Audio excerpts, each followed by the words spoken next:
Hello and welcome to the VGA Podcast. It's Caleb and Alex back with you again with episode 33, where we talk all about video games, movies, TV shows, whatever we've been watching or playing that week. So welcome, Alex, to VGA Podcast. Welcome back. Excited to do a quiz again. It's been a while. Yeah, that's true. We have a Nerd Pop quiz about Halo Reach today to test how well you remember Halo Reach. And then after that, we have a video game music trivia quiz, which has a theme that you will be guessing as well, along with the video game music, what video game it came from. And then we're going to be playing Guess the Game, looking at screenshots and guessing which video game it is. And then finally, I'm very excited to talk about X-Men 97. Yeah, it's the final 4 episodes, right? I think, yeah, the final First 5. 5. Yep. Mm-hmm. Yeah.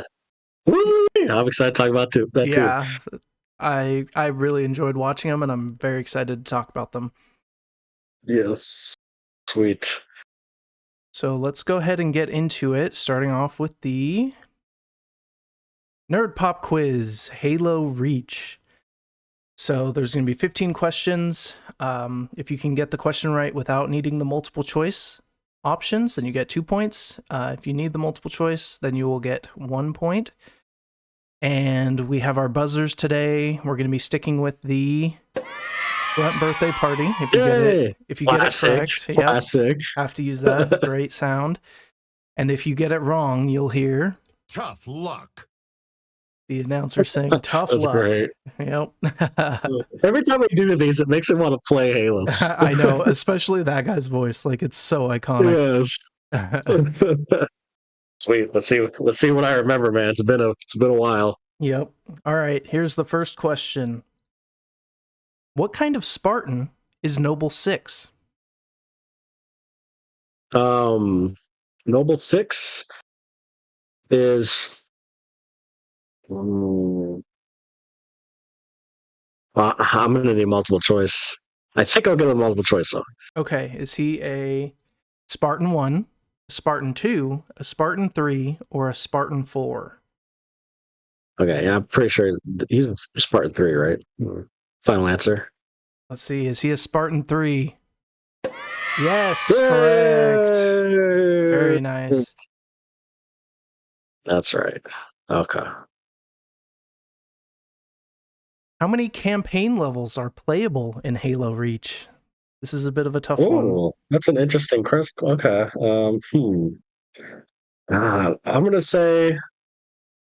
I'm just gonna guess. It's not gonna be something simple like 10. I'm gonna guess. Let's discuss. I feel like it's not gonna be 10. It's gonna be because you would not have asked it if it was a simple. So I'm gonna guess either 9 or 11. I'm gonna go 9. Is there 9 playable in Halo Reach campaign levels? All right, locking in 9. Let's see. Tough luck. No. Okay, all so right, I'm gonna bring up the multiple choice. So you know it's not 9. Is it 8, 10, or 11? Oh, I'm gonna put my second guess 11. Locking in 11. Let's see. Yes. Tough luck. No, it was 10. Is it actually 10? Oh my lord! Yes, it is. I double mind gamed you. I know you did because I'm like, oh, it can't be a simple, nice little even 10. Of that's course. Funny. When you said, "Oh, it can't be 10," I just had a smile on my face that entire time. That's great. Whatever. You're right. You double mind tricked me at land because I really thought it was good. Like, it can't be that simple. Yeah, that's funny. Oh, good stuff. What kind of Mjolnir-powered assault armor does Noble 6 wear? What is the model of his armor? I'm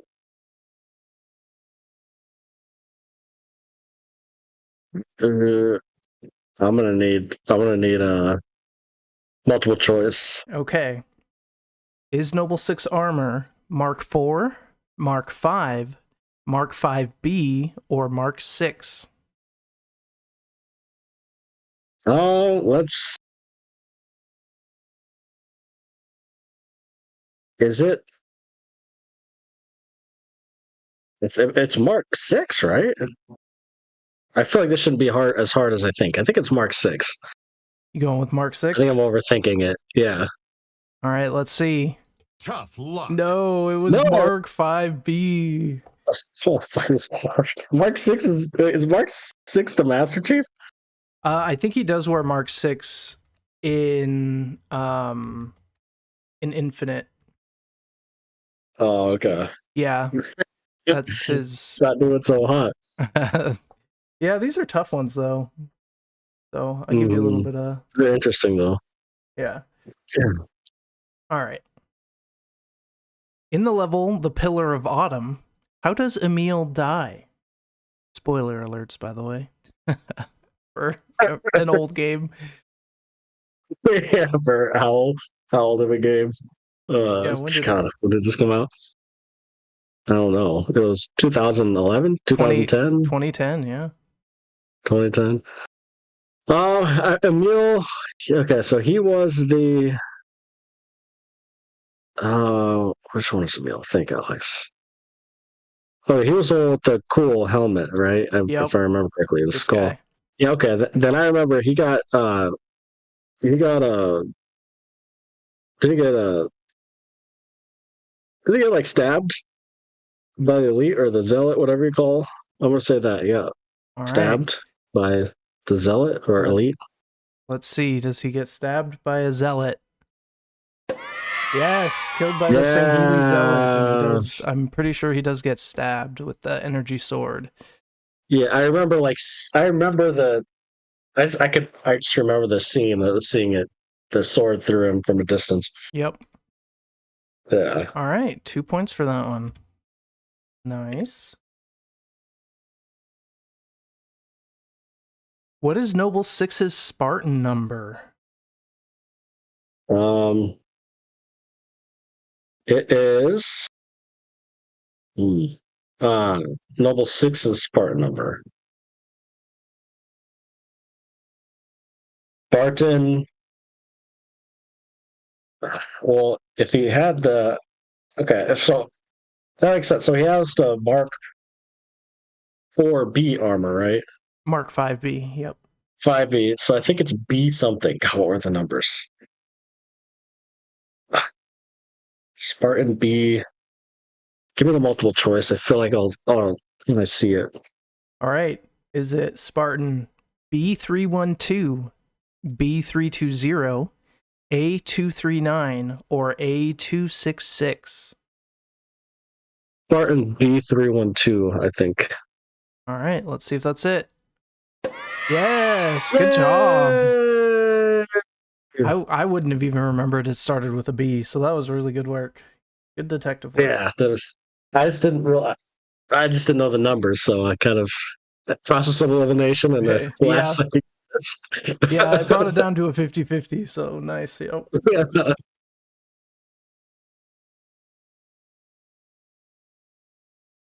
Which member of Noble Team has a prosthetic arm? Oh. That.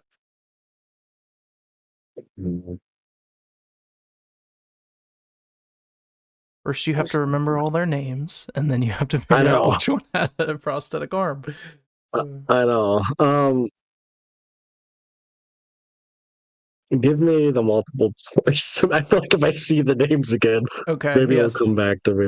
Is it Emil, Kat, Carter, or George? I want to say Kat. Final answer, I believe. Kat. Let's see. Is it Kat? Yes. Good job. Nice.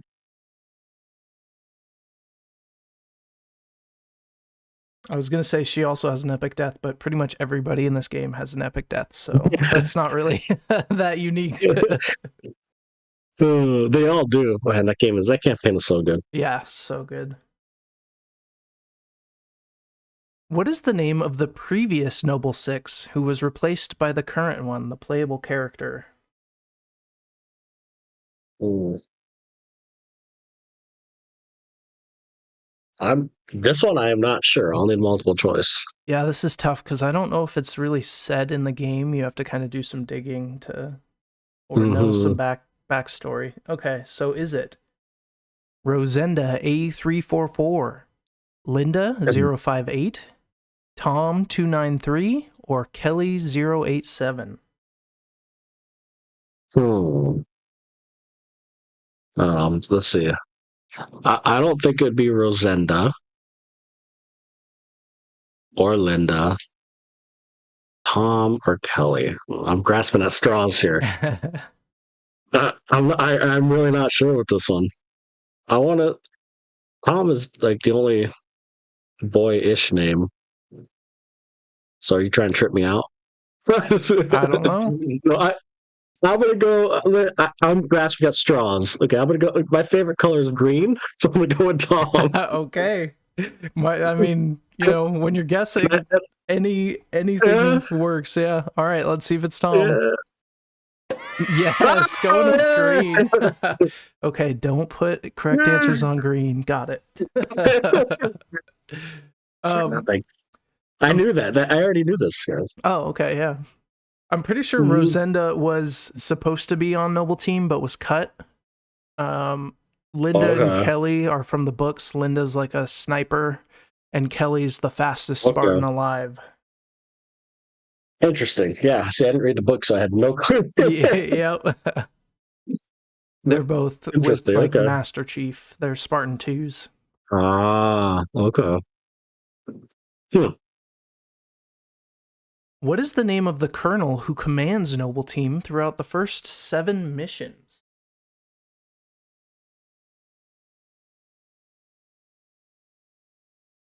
Man. I'm gonna need multiple choice again. Man, I'm having trouble remembering some of these. Yeah, and these are deep like lore things that yeah, it's tough. Okay, is it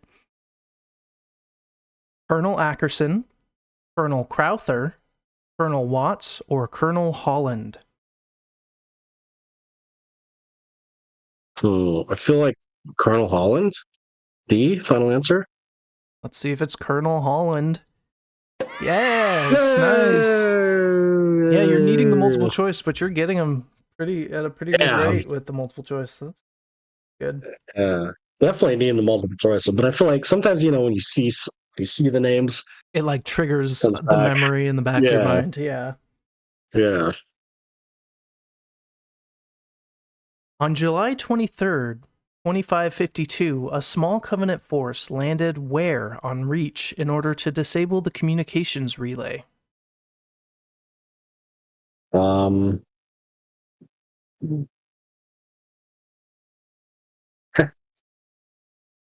think so like what, like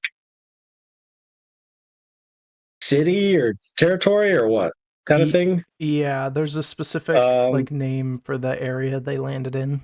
Give me the multiple choice again.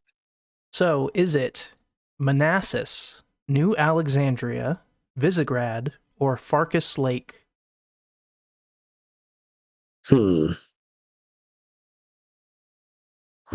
Interesting. I'm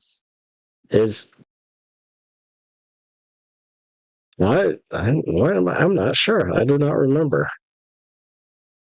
Let's go with Visegrad. C. Going Final with answer. Visegrad? All right, let's see. Yep, nailed it. Nice. Good guesses. That was like a guess too. Maybe like my subconscious telling me. I don't know, but that was a kind of I think so, because in the show, one of the episodes is called Visegrad, and that's where he goes to the Visegrad relay, where he thinks the Covenant are going, and gets ambushed by might be where it was kind of my mind was telling me. Yeah, because that's the most recent thing we've seen or done. So, yeah, about Reach. So.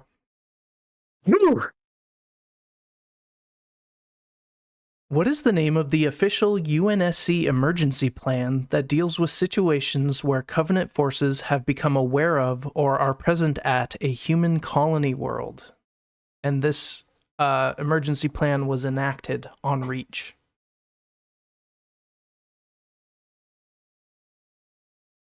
Man, multiple choice me.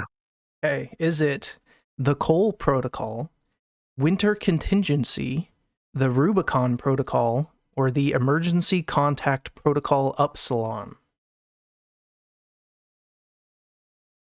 Oh, I do not remember this either. I'm gonna go with Cole Protocol. Going with Cole Protocol. Let's see if that's right. Tough luck. No, it was the Winter Contingency. Winter. Okay. The Cole Protocol is what when a ship is about to be taken over by, or some kind of human thing is about to be taken over, they wipe all the drives and stuff. Okay.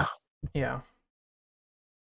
Interesting. Which they also probably did at places during the takeover at Reach, but the overall So what you're saying, plan, I'm not wrong. Just kidding. I'll give you half a point. I think I desperately need it for this quiz. All right. Well, that's all the lore questions. Now we're going to move on to guess the map. So I'm going to have a Wikipedia description. So you can go ahead and pull up a name of all the Halo Reach map names. While you're doing that, I'm going to read a Wikipedia description about the map. It's going to give you some, clues about how it looks or how it's laid out, and then you'll have to guess the name of the map based on that description. Okay. Let me know when you have that up. Yeah, yep, I have it up. Okay. First map. This map is a symmetrical multiplayer map set in the Saber launch facility featured in the campaign level Long Night of Solace. The Saber found on the map does not have its multiple stage boosters attached. So the map is symmetrical multiplayer map set in Saber launch facility. Think. Name of the maps. So it's an indoor map. Interesting. Okay, I'm looking at the names right now. Is it?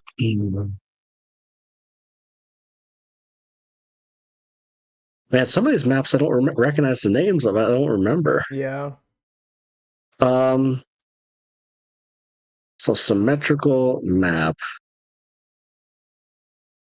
Set inside, not inside, in the launch facility.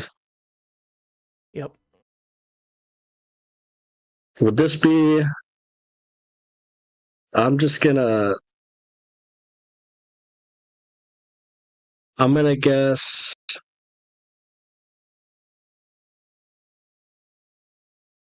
I'm going to guess. Let's guess. I'm either Penance. Final answer. Going with Penance. Let's see if it's Penance. Yes. Tough luck. No, it is not. All right, I'll bring up the multiple choice. Is it Powerhouse, Pinnacle, Breakpoint, or Countdown? Oh, interesting. Okay, so Powerhouse. Which one's Powerhouse? Maybe it's. I don't think about it. Maybe it's Power. I don't think it's Countdown. So it's a Saber launch facility, and the name will give you a hint.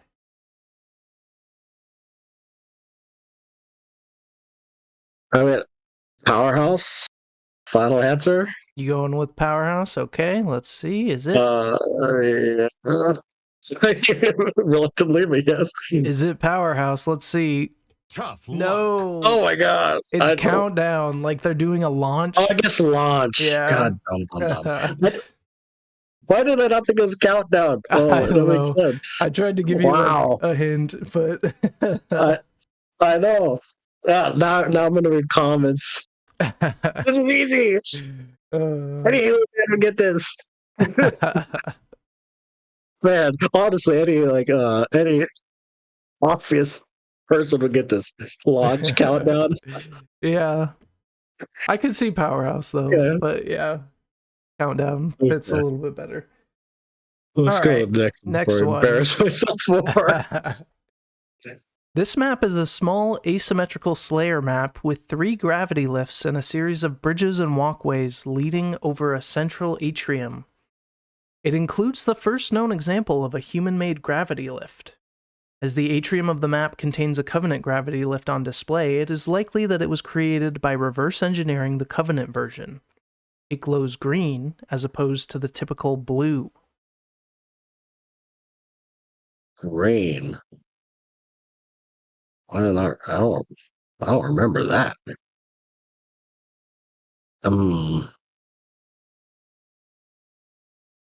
Interesting.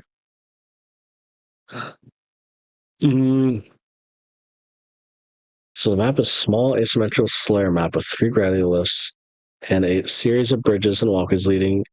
Okay, so that sounds like, oh man. Looking at the names. Is it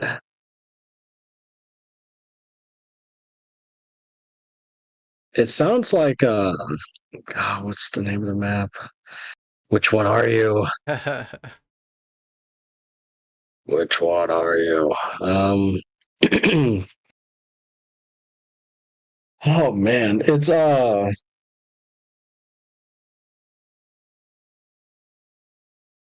is it no, is it Asylum? I think. Going with Asylum, let's see. Tough luck. No, it is No. not Asylum. Okay, so here's the multiple choice. Yeah, give me the multiple choice. Is it Anchor 9? Is it Countdown again? Is it Sword Base? Or is it Spire? Which one was Spire? I'm trying to think.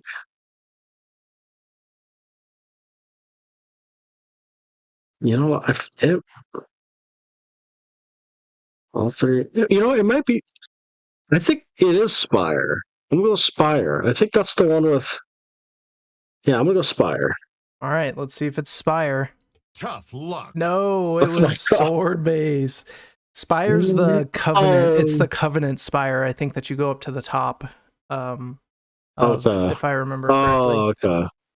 Sword Base. Sword Base. That was the one in the demo. It's one of the 2 demo maps, and so that's right. The one we played so much of that one. Yeah, I just blocked it out of my memory because I hate that map. Just because you played it too much. We played it in the beta, right? Yeah, the beta. Yep. Oh my lord! I think it's a pretty good map, but we definitely overplayed it during the beta, so I did not like it as much in the full game. I didn't realize that one of them was like a man-made gravity lift.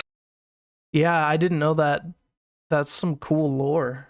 I didn't realize that either when playing on it. Huh, that's cool. All right, next one. This map is compatible with the Invasion game type and is set on a beach with rocky cover. There are a few pathways to the focal point of the layout of the map, an immense towering Covenant shield generator.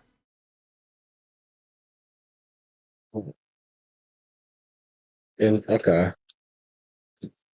So a beach. Okay. Thank Alex. Look at the name. With a Covenant shield generator tower. Is this? It's not Anchor 9.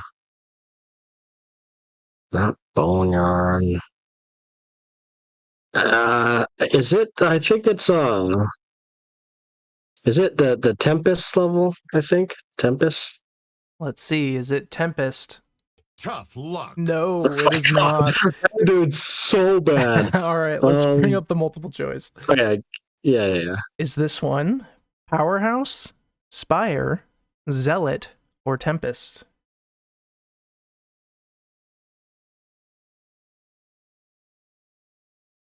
Spire. Going with I believe. Spire? I am. Yes, that is correct. This one is Spire. Thank God. Nice. I knew it wasn't Tempest. Yep.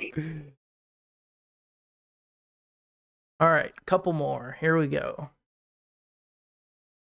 This map is set in an urban plaza in the city of New Alexandria and is near a maglev train line. The plaza has many scorch marks, craters, and damaged wall fragments due to Covenant attack, and the sky displays bursts of anti-air rounds and flak explosions. Okay, this one I feel like I know this one, but I said this a lot. Is this one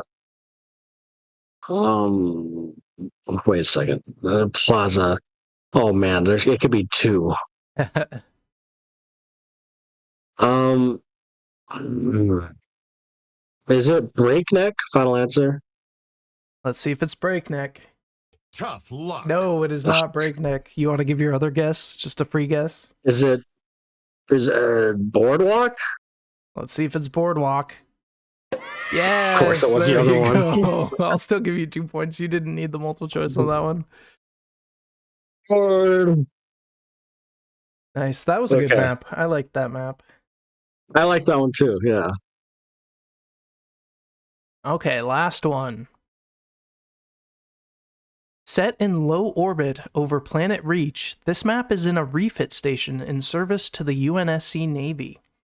Its large hangar doors offer access to the low-gravity combat in the vacuum of space. The inside is multi-leveled, giving players many routes and avenues to engage and evade the enemy.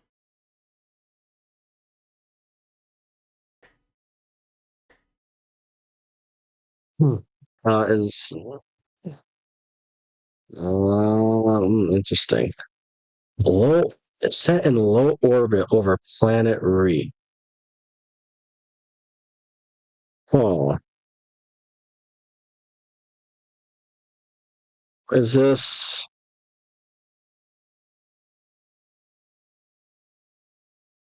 Man, maybe it's the Anchor 9, I think. Final answer? Let's see, is it Anchor 9? Yes, very nice. Thankfully.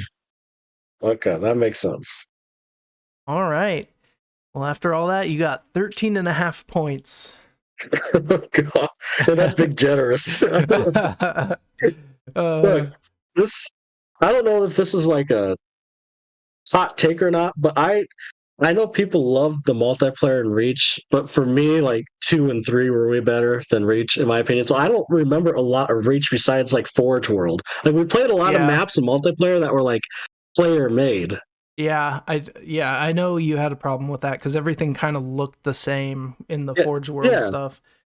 Yeah. Yeah, like it was cool, like, but then it got old because it felt the same, just different layouts. Yeah. But I don't know if that's I know people love like the Reach multiplayer. I really liked Forge World the was Reach cool. Multiplayer. Yeah.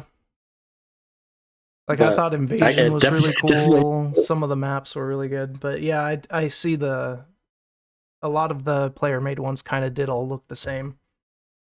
Even like the DLC maps were all, I think, done, or most of them were done in Forge World, so they kind of looked similar too. Yeah.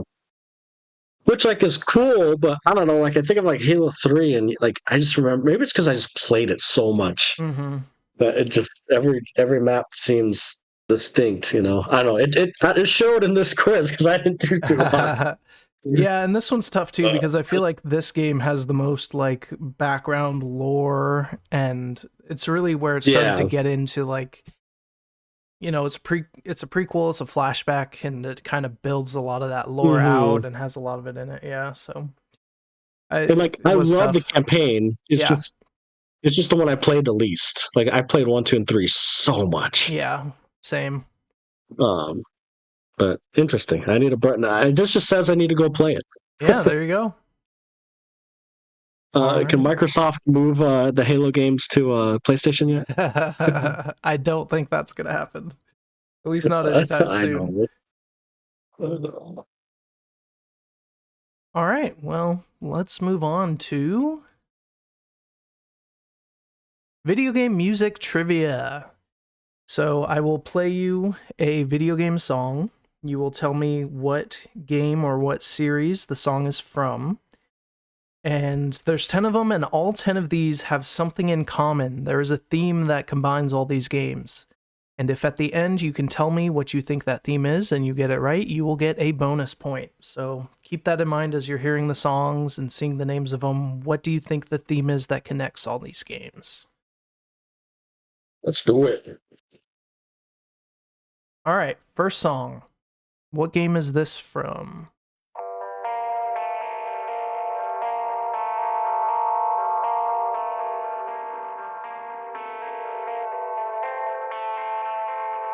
Well, that sounds cool with my headphones. Yeah.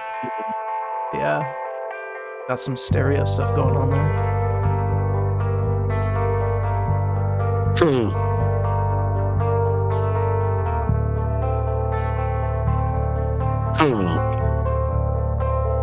And also, if you need a hint, I can give you the year it was released. Oh, interesting. Yeah, what year? I have an idea, I think. This game came out in 2010.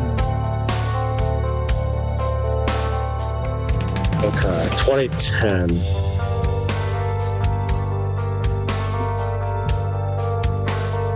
Oh, 2010. That's what, 360?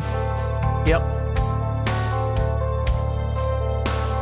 I don't know if this is it, but it sounds to me like a Dante's Inferno type game. I don't know. Dante's Inferno. Let's see. Is it Dante's Inferno? I see why you guessed that, but no, it is not. 2010. Let me do one more guess.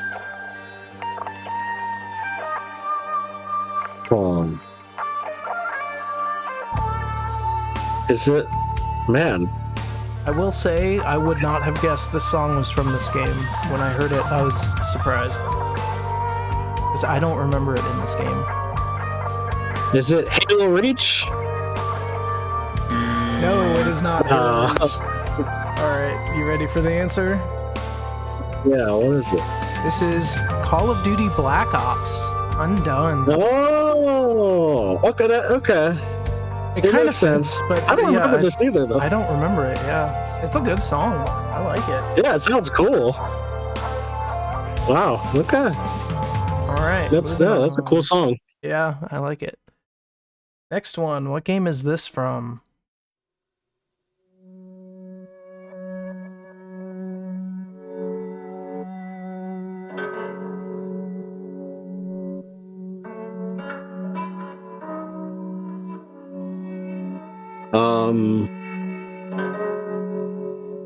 Oh, this is hold on. Jesus Christ.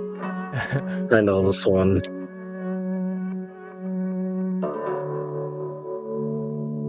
Wait, is this Fallout? Fallout 4? Going with Fallout? Yeah. It is not Okay, Fallout 4. I swear I feel like I've heard this recently. What year? Let me pull that up. This game came out in 2017. Okay. 2017. Interesting. So that's...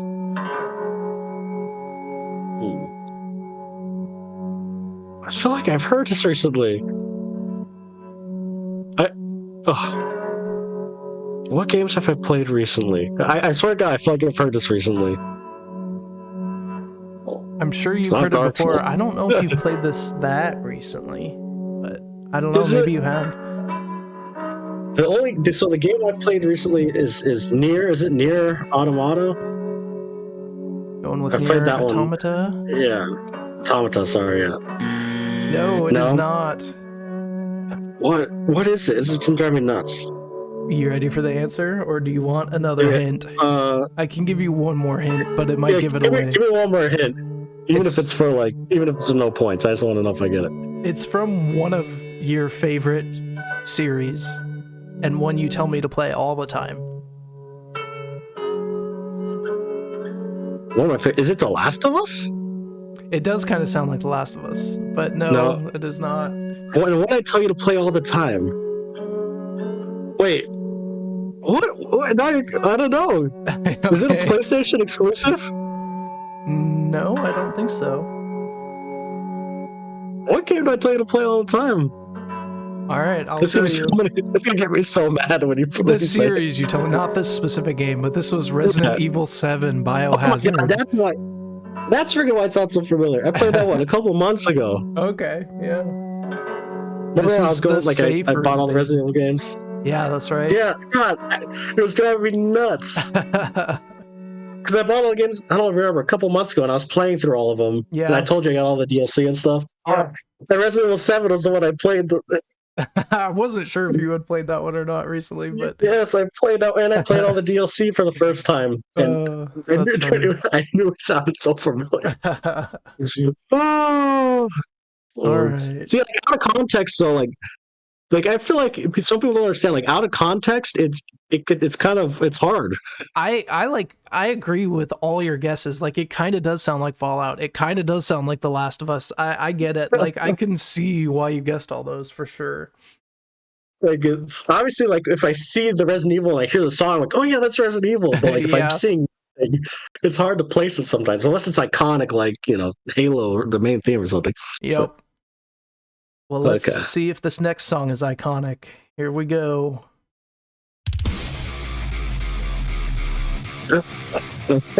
Every time I just hear like metal, I just think of Doom.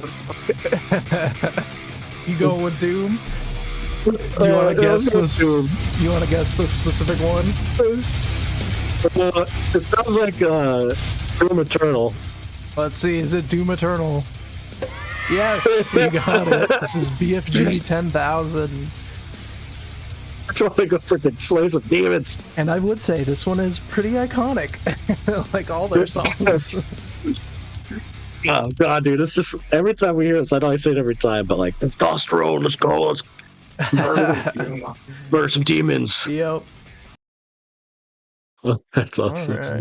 All right. Next song.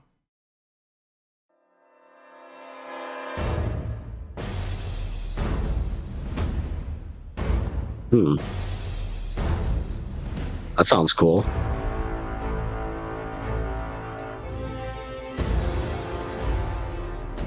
Oh, okay, that sounds kind of familiar.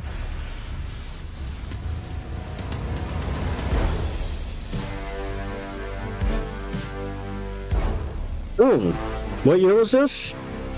This came out in 2019. 2019. Okay, so not too far. Interesting. 2019. This gives me like an epic feel. I could be way off. Was that that sounds like Gears of War. Was there a Gears game that came out that year? Gears, it would be 5? Or 4? Yeah, no, 5? Gears 5? Going with Gears 5? Yeah.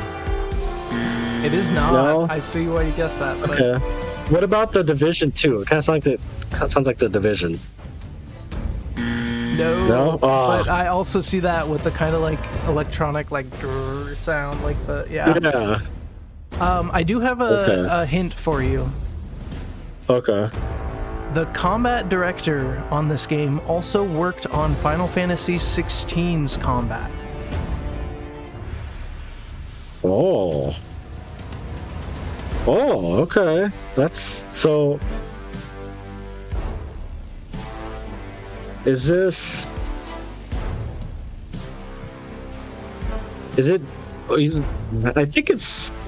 Is this like Devil May Cry? I have no clue which one, but Devil May Cry. Let's see. Is it Devil May Cry? That's it exactly. Yes, Devil May Cry 5. That was a good hint because it's very similar. I could definitely tell. Yeah. That's probably going to be my best hint, where it doesn't give it away right away, but it helps. Like. Yeah.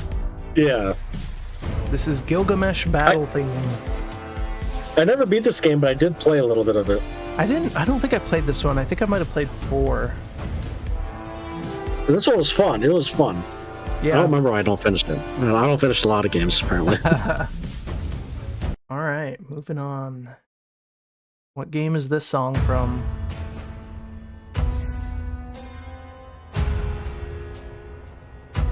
Ooh.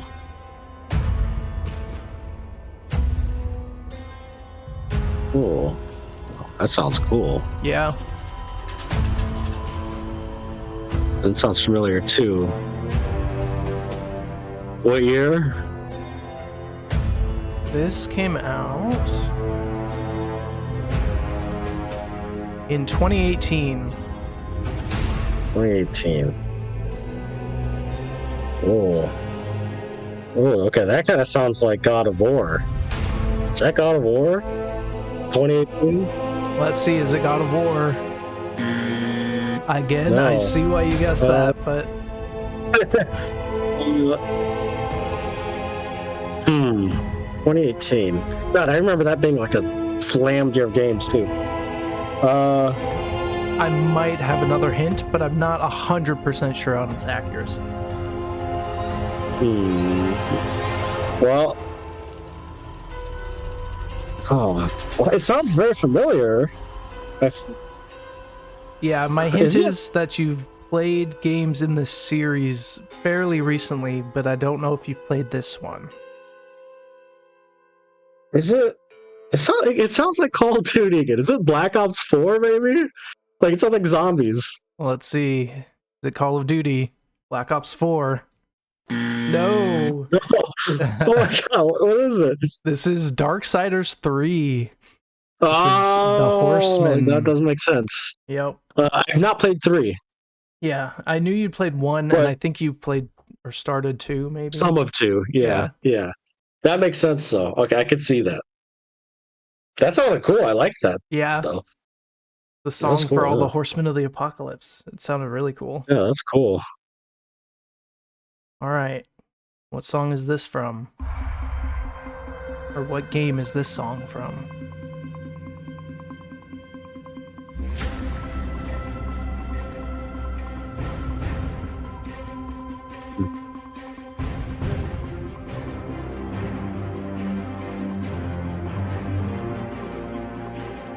Yeah, it sounds awesome.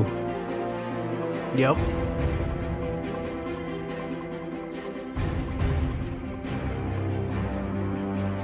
Sounds kind of exciting. Like you're gonna go on a big adventure or something. Okay. Like I kind of get like an inspired theme. Okay, yeah.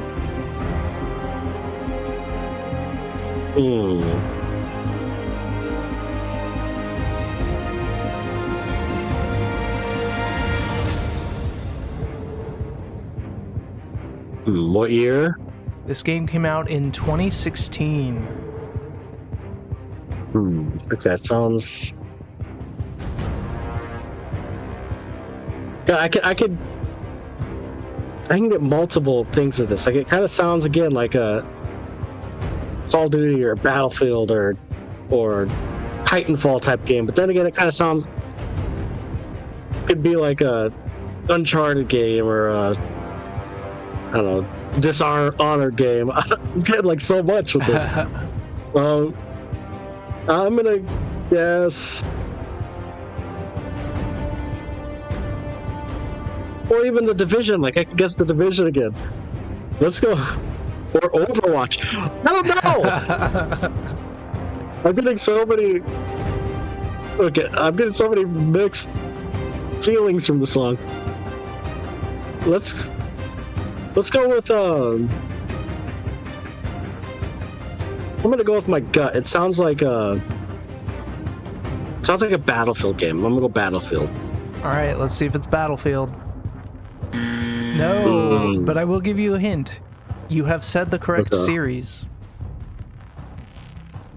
So one of your guesses is Don't correct. tell me it's The Division. Is it The Division? It is not The Division. No. I said the series. Okay. Oh. Man. Wait, is it Titanfall? Titanfall 2? It is Titanfall 2. Nice. I'll give you it. I'll give you it for sure. So I was kind of getting the right themes. I just couldn't place the game. Yep. Okay. Yeah, I like that. Yeah. Great game. Amazing game. It was a fun game.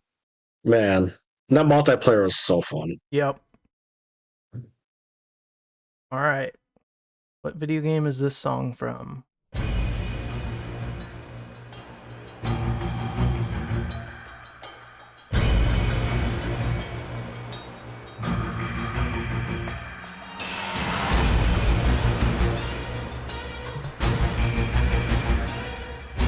I like that too. Man, you picked some good songs. Yep.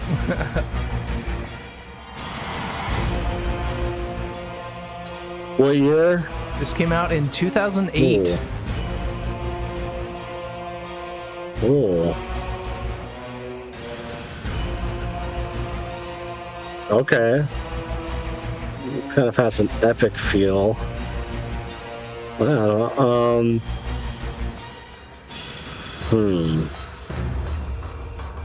What came out in 2008? That's 360 again, era.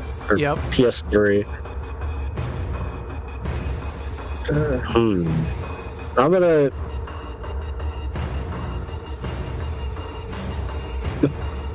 Let's go with...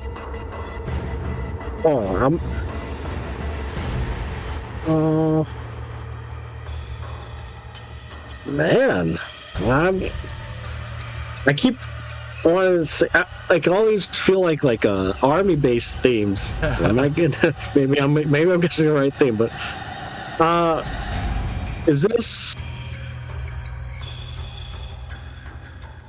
It sounds like... Let's go with...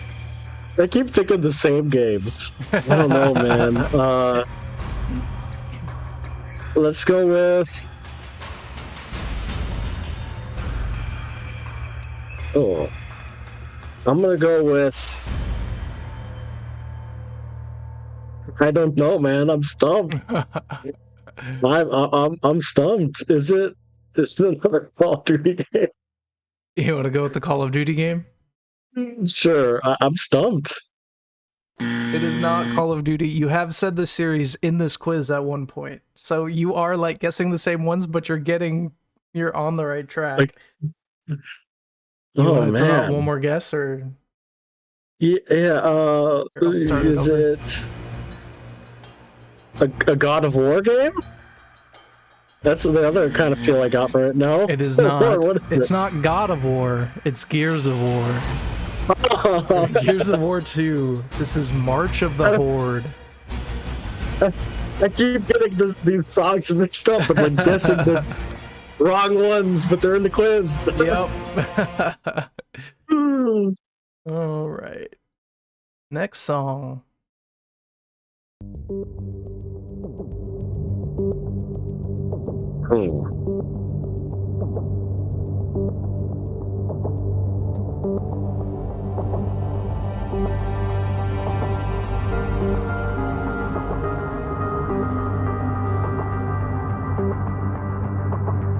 What is this?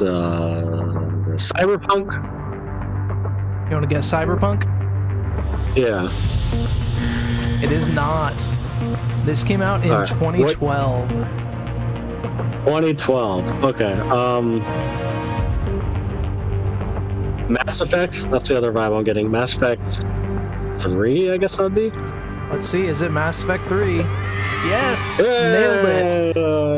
Very nice. This is Grissom. That makes total sense. Grissom Academy. Yeah, It sounds very Mass Effect-y. Very nice. All right. 2 more. What is this song from?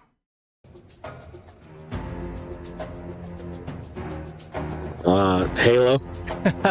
Which one? Well, I'm gonna go with the. I'm just gonna go with Halo Reach, since that's our. Yep, exactly. You don't even let us hear the great song. It's such a good song. It is. This is the firefight menu song. Doesn't it kind of sound like Egyptian-y? It does, yeah. I definitely get that vibe, yeah. Which I think they're in around there, like New Alexandria. Around.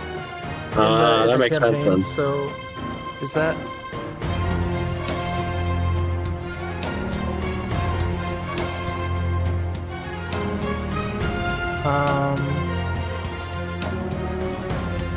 New Alexandria.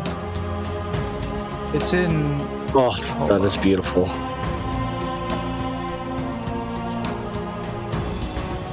Oh wait, I guess yeah. I think it's kind of like Egyptian. Yeah. All right. Okay. Last song. I added that to your score. Yes. This song is so good. It is. It really is. Okay. Last one.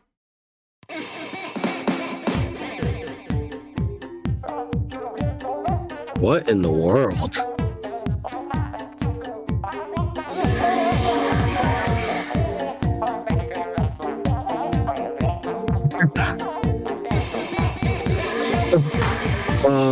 This one's a little different than the other songs on this list, huh? Is this Splatoon? Let's see, is it Splatoon? That is it exactly, yes. This is Splatoon 3. Happy Little Workers. Splatoon! Yeah, it has that vibe. I feel like if you know, kind of. Yeah, it's a weird song, but It is. It's good still. I like it. It is weird, though. Yeah, it's very weird. All right, well, that's all the songs. So now you can guess the theme for a bonus point, and I can go back over all of them.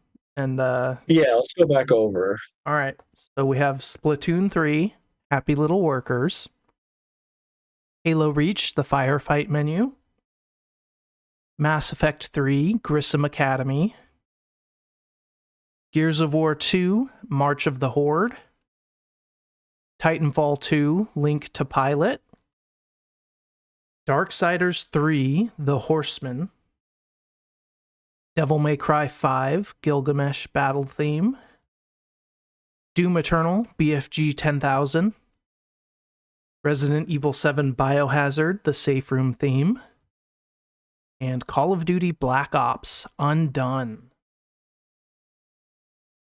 Is this... Interesting. Is this all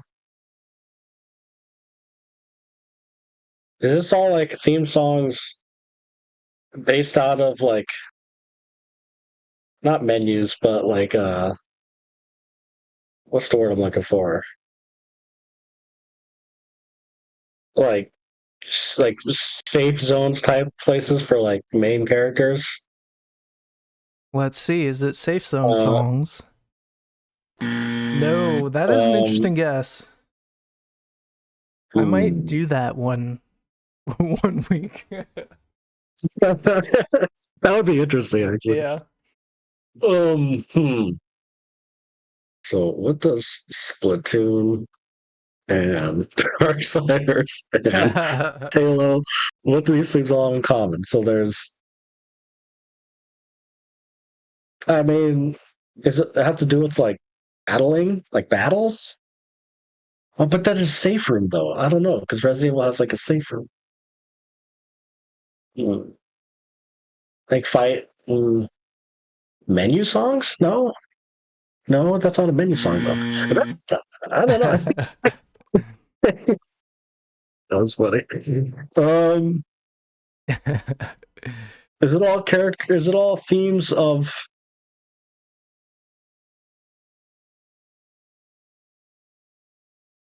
This is a good one. I'm not sure. All themes with like the main characters, where the main characters are present. I don't know what theme that would be though. No. I'm not sure. You stumped me on this one. Let me give you a hint. You may not know that this thing is in all of the games, but focus on like Reach, Gears. What's another one that? And Black Ops. What's like something in those games that's pretty big? Like Black Ops, Gears of War 2, and Halo Reach. Like you're is it stuff where you're all fighting like monsters or insects or zombie type things? Undead type things? Not exactly. Zombie? Squids? I don't know. All right, I'm you ready stumped. for me to give it to you? Yeah, what is it? These are all games with horde modes. Oh, yeah. Okay. I didn't realize that some of these had horde modes, like Splatoon 3. I never played the horde mode, but Halo Reach has Firefight.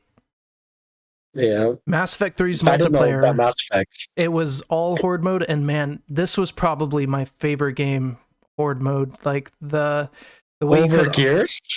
Yeah, I feel like Gears like started it and like set the standard, but this one I had the most fun like unlocking new stuff, and like it really gave a really good sense of progression. Like getting a new character was like such a big deal. It changed completely the way you played. I loved the multiplayer in Mass Effect 3.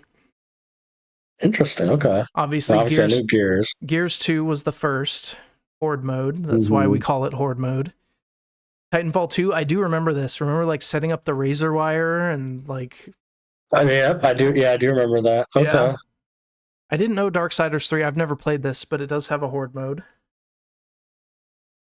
Also, same, I've never played Devil May Cry 5, but I looked it up and it does have that mode. Doom Eternal, I didn't play the horde mode either, but this seems like a game that would be good for horde mode at Doom. Oh, definitely. Did you ever play the Resident Evil 7 horde mode? I actually did, and that was freaking hard. Yeah, I bet that game would be a hard horde mode. Yeah. Okay, that makes sense. Now that, yeah, okay. Yep. And obviously. And then zombies. Yeah. Okay, that makes sense. That's a good theme. That's a good theme. Yeah. I thought it was a pretty good idea, especially for Reach that has Firefight, you know, we did for the Nerd Pop quiz, so. Yeah. Yeah. And plus they're like different types of games, so it made me think. Right, because I started and I did like, okay, Black Ops, Reach, Gears, and I'm like, this is all going to be just like military shooters. That's going to be, if he guesses that, I'm going to have to give it to him, but I want horde modes. Yeah, that's a good one. Yeah. I like it. All right, so you got 6 out of 10. Not bad. Okay. I feel like some of these were pretty hard. Passing. Yeah. And like you said, some of them had similar sounds to other ones in this, so yeah, that makes it tough for like Titanfall and like Black Ops and, you know, Gears all kind of have similar sounds. Yeah, I think I said the names of like a lot of these different spots. You did. But yeah, I think you did pretty good. And that makes for a good quiz. Yeah. Makes it tougher. Yeah, it makes it tougher, but like you still hit the spot on what you're trying to do with the themes. Yeah. That was good. All right. Let's move on to Guess the Game. So we're going to get 6 screenshots. We'll try and guess which video game it is, and if we get it wrong, it'll go on to the next screenshot and get a little easier. It'll give us hints. If we get in the right series, the number will change here to yellow. And let's get into it. Any thoughts on this first screenshot? Was that grass and a gate? Yeah. So is it some sort of farming simulator? It could be. The camera angle is reminding me of Diablo, but I don't think it is Diablo. I wonder if it's one of those like other games like that, like Path of Exile, maybe. But I don't feel super strong about that guess, so if you have something else you want to throw out. You're right. The angle does look like kind of that top-ish down type game. I don't recognize the gate. Yeah. Yeah, I don't know. I guess we'd guess that. Okay, 80% on Metacritic. We have a tank, so it's some kind of war. Is it future-y? I can't tell. I can't. I don't think so. I don't think tank so. looks a little weird, but okay. Yeah. So it's like some sort of battle type. Yeah, I wonder if it's like a game like XCOM, one of those. I forget the game type. 80%. Is there like some sort of game like with like tank? Like the name tank? Like I'm World trying of to think. Tanks. I don't think it's that, but just type in tank.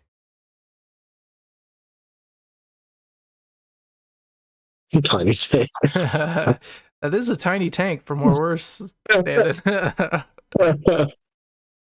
World War II tank battles. Yeah, do it.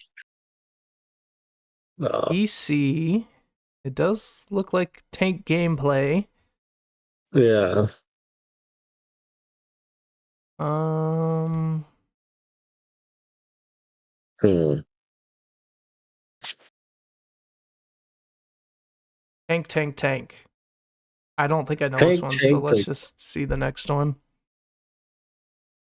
Real-time strategy. What's a world Are you sure war? it's not World of Tanks? I'm pretty sure, but I can try it. I think that's more. It's not as top down, and I don't think it's an RTS. Oh, okay. But what is this war RTS from 2013. 2013 on PC? What about like what's that red like Command and Conquer maybe? Red Alert 2.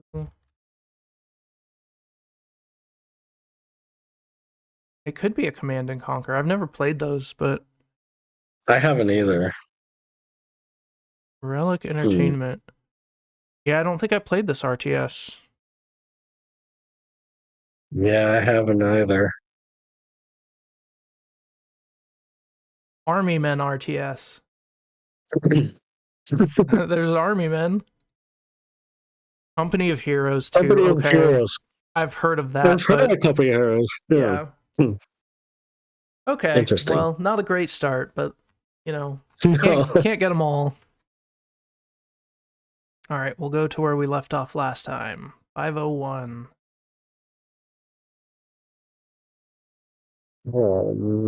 Huh. What is that? Is that part of the wall or part of the UI? I think it's part of the wall.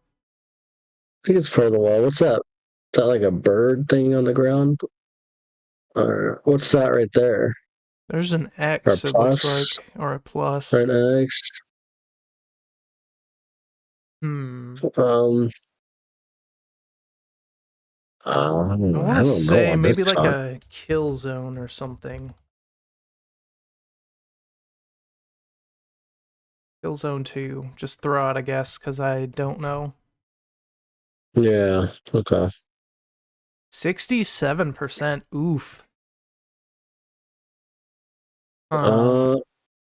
That's interesting. Those buildings. Yeah. And it looks familiar, but is this like a Wolfenstein game?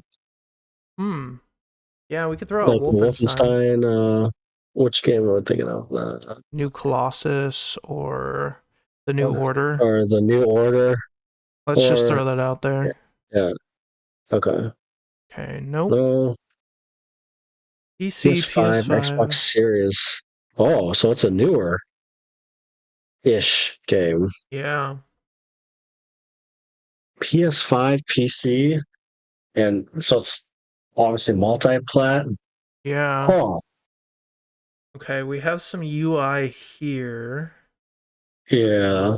So I'm just trying to think of like the building, the architecture, like style of the buildings. Like it's interesting. I also a 67% on Metacritic. I don't think this game was liked very much. Like what bad game has come out that looks like this?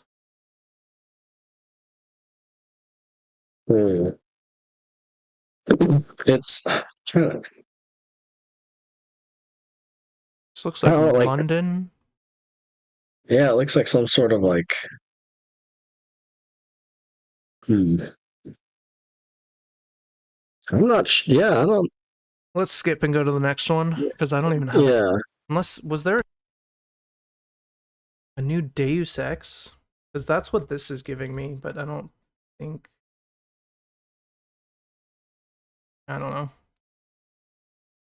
Action RPG sandbox open world. Interesting. Is On PS5. I don't know, that's what I'm trying to. Is it trying to think of games that. Oh, there's a game I'm trying to think of. I don't remember what it's called. Is it like? No, let's see.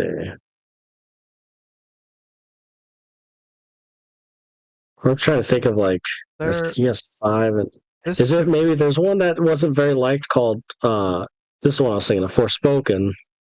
I don't know if okay. you've heard of that. I I don't have. know if this is it, but I know it wasn't very liked and it was on Let's do it. okay. Nope. 2022. Oh, What interesting. about like what was that one vampire one? I don't think it's this. The Redfall? Or no? What was that? Oh yeah, actually yeah, Redfall. Yeah, I think it could be that actually. It kind of has that. Maybe I don't know. I didn't play it, but it kind of looks like a No. style. No. Ooh. What is this? Is this Oh, the DC one? uh yeah, now what's it called? I don't, The like DC what's it Heroes called? or something? No. Or is it the Midnight Suns? Oh no, that's Marvel. Sorry. Marvel's been DC. Gotham Knights. Gotham Knights. It's Gotham Knights. Yes. I, Yes, that is it. I That know. has to be it. Yeah. Yep. Okay, Yeah. we got there. We just had to see Yeah. Nightwing or Robin or whoever this is jumping Yeah. around. Yeah. I did Okay. not even I think remember about that playing not that being game. liked. Yeah. I know exactly. Okay, well, we got it. Barely. Yeah, we got there. All right, we have some water. Literally straight water. Zoo It looks like Tycoon. seriously like a fountain in Zoo Tycoon. Yeah. I think it looks I a don't little know. newer than that. Oh, this could be like a Nintendo 64 game. Yeah. It could Mario be. Sunshine. I feel like the water looked more clear, like you could see through it in Mario Sunshine. Yeah, But it's not a bad guess. I mean, this What is about, hard to like, go off of. It's literally just water. Not Infamous. I always get this one, Infamous, mixed up with the one I'm thinking of. Just Cause. Yeah, thank you. Thank you for knowing that just by me getting it mixed up with Infamous. I always get it mixed up too. Oh. I feel like I've played this. I do too. Too old to have one.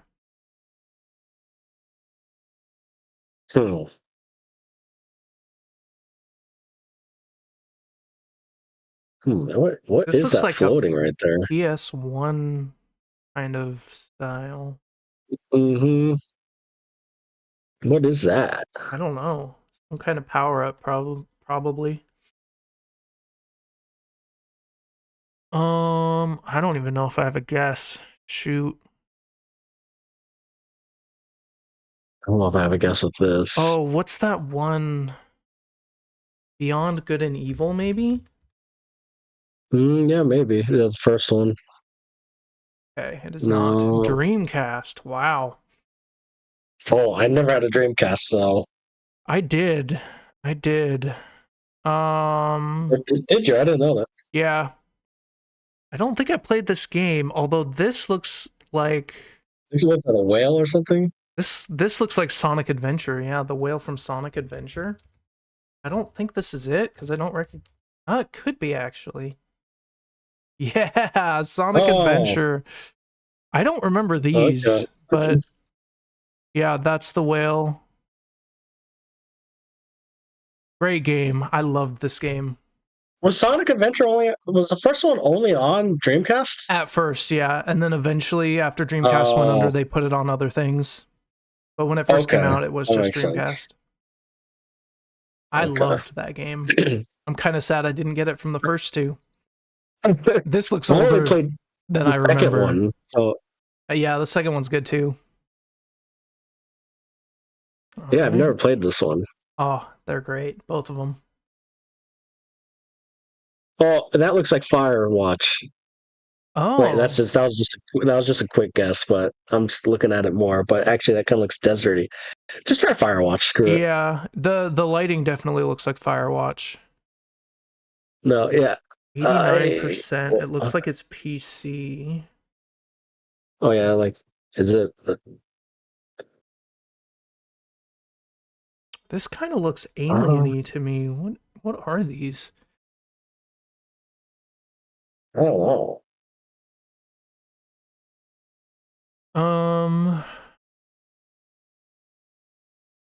89%. That doesn't really help. You're right. You have a clicker. I don't So think it's definitely this. PC. Yeah, the architecture kind of reminds me of Knights of the Old Republic on like Kashyyyk, but I don't think that's it. Mm-hmm. I don't think it is on Kashyyyk, but we can just guess that, I guess. Unless you have a better guess. No, yeah, you can go with that. Okay, PC and Xbox. Xbox. Could this be like like original Xbox? Yeah, that's what it looks like. Dang. Trying to think of original Xbox. Oh, what about like Cameo? I don't think that's it. I think that's more bright. I'm trying to think of original Xbox games too. What games did I have? So actually, Knights of the Old Republic was a decent guess. Yeah, that's true. Man, what games did I have? This isn't Morrowind, is it? Oh, actually, that's not a bad guess. That was on both. I forgot about that. Nice. Great guess. Yeah. Yes, that makes total sense. Yeah. Yeah, because I played Morrowind on the original Xbox. Okay, I played it on PC. Yeah. Very nice. Very nice. Yeah, I saw. I remember playing Morrowind. Like, wait a second, that looks. Yeah, as soon as you said that, it like clicked in my head. I'm like, yep, this is Morrowind. Nice. Oh, that would have given it away too, for sure. Yeah. Big mushroom. Yeah, and whatever they're holding. Yep. Yeah. All right. Good job. Okay, it looks like some sort of horror game. I agree. I was thinking the same thing. Could it be what's that horror game called? It's that PS5 one that we guess all the time but never get it. Could that be like Insomnia? I don't know if I'm familiar with that. We could try it. Or are you thinking of Amnesia? Yeah, there is an Insomnia. Yeah, just Amnesia. I think you got it right. INSOM something. All right, so then just guess Amnesia. Maybe Dark Descent. Okay, no. 79%. Is this Alan flashlight? Wake? Is it Alan Wake? Yeah. I don't know. I just see anytime I see a flashlight in a game, I think of Alan Wake. Let's do it. Okay, PS4. Okay, is this that one? What's that one story-driven horror one? Oh, I don't know if this is it. But... it's called. I'm totally blanking. Until Dawn, maybe? Yeah, that's the one I was thinking of. Because I just recently played the other one. Yeah. Yep. That makes sense. I Which I thought do it want to play might that have one. been Until Dawn here. I just couldn't remember the Oh, name. that. Dang, we could have got it on the first one. Yeah, We've guessed I this one know. for several, so now we have it out of the way. We have. Yes. You still need to play the other one. Yeah, that's true. Once I finish Stellar Blade, I'll go back to some older ones that I need to finish. What's the other one called? The Quarry, Yeah, the or whatever. Quarry. Yeah, Yep. yeah, that was good. So I actually do want to go back and play this game. Ooh, What was that? Tetris? it could be a Tetris. I was thinking more like a Mega Man or some kind of platformer. You're right. Or like Hmm. Metroid, an old Metroid. Metro is what I thought of too, or even Mega Man. It looks familiar.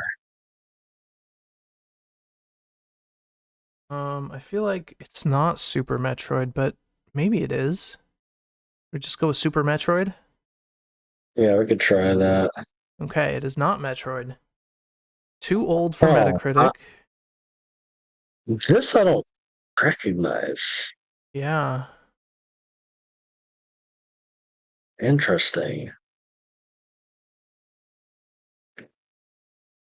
Hmm. What are those, like little pipes to go down or something?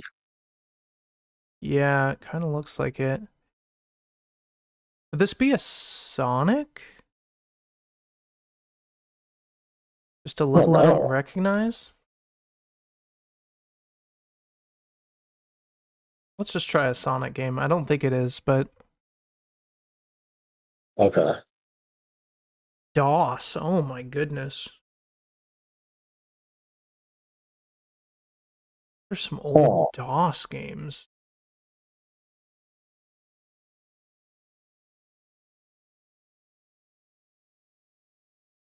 I feel like they had really like silly names. Actually, let's type in DOS. They might just have DOS. No. I don't know. I do like a tree. I don't know. Let's skip and go to the next one. Eva Caritas action platform shooter. What is that? Eve? Let's say Eva. Yeah. Cool. Evolution. Caritas. Oh, what about Caritas? So it's maybe. What's that rabbit game? Did they have an old, like, is it Sam and Max? I don't know if they ever had a DOS game, but I think does that have a rabbit in it? No. Oh, this blaster looks familiar. Toaster. Wait, no. As Jackrabbit? I don't know why, but I feel like the main character in this is a rabbit. Oh, oh my god, it was Jazz Jackrabbit. Something in my brain, I was like, I'm gonna just guess it. Something in my brain was like, that might be it. The Caritas got me there. The Caritas, yeah, I've never heard of this game. I don't know why. I must have seen this somewhere and it just got buried in my subconscious. Like, this main character's a rabbit. Nice. I cannot believe I got that. That's hilarious. You didn't even get on your last guess either. That's true. Okay. Don't have much to go on here. I feel like this could this be like the corruption from like Tears of the Kingdom? Yeah, Breath of the Wild is kind of what I thought first. Breath of the Wild, yeah. Or like the art style from this, and then let's try it. I don't know, either or. Yeah. Okay, it is Tears of the Kingdom. Yep.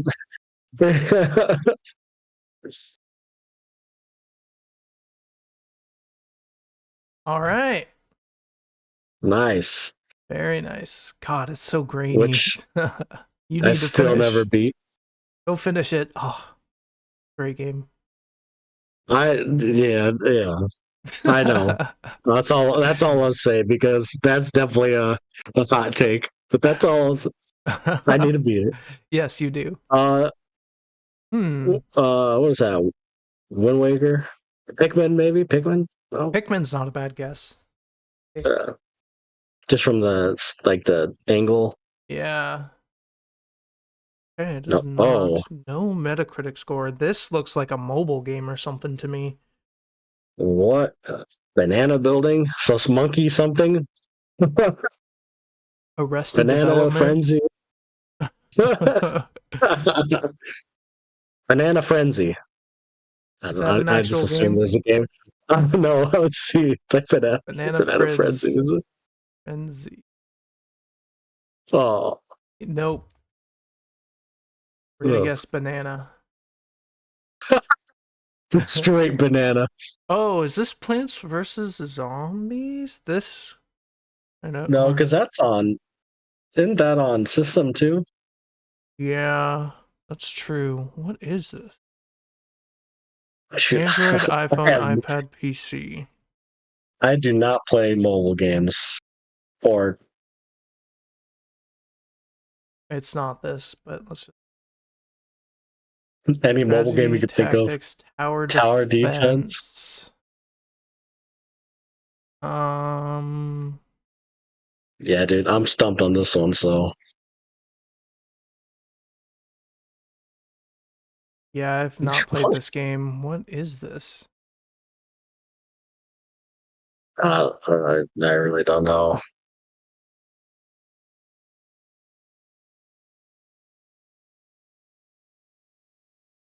Balloon Pop. Oh, Nope. Still don't know what it is. Me neither. Okay. Oh, it's balloons, not balloons. Okay. That's stupid. All right, let's do 2 more. Okay. Ooh, this looks familiar. Where are those trees from? My first guess is like either maybe a Yoshi's or a Donkey Kong. Yeah, kind of said that. I thought Donkey Kong too, but could it be like Pokemon? It could be. No, It could like be. Pokemon, like Sun or Pokemon. Yeah, I guess it could be Sun and Moon. Isn't that the beach one? Yeah. Why isn't it coming up? That's odd. Like you.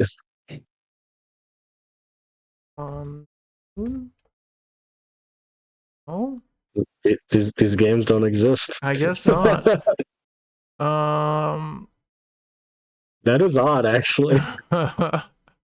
We'll do Ruby and just see if it's a Pokemon game. Okay, it is not. No. Ooh.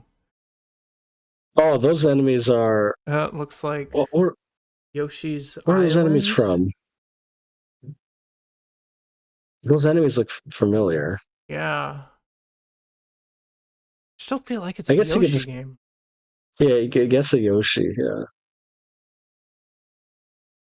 Ooh, Nintendo DS. This is like Mario and Luigi, I think. Oh, yeah. Stash. Yep. Yeah, I didn't even see the stash. I don't know which one. I don't think it might be Partners in Time. Partners in Time? Yes. Yeah. Very nice. We had Nintendo from the first. Yeah. Yep. Those are fun games. They are. I'm surprised they haven't made another one for the Switch. Yeah. All right. And on a high note. Let's see. Let's see if we can. What? Interesting. This is giving me What is that? Myst, or what's the second Myst? Riven? Oh, Riven. The sequel to Myst. Yeah. Very direct. Okay, it is not. What the heck? 92%.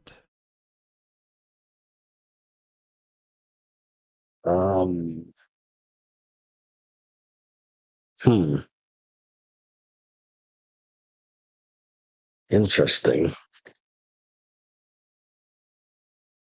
I don't even Like have a guess. oh,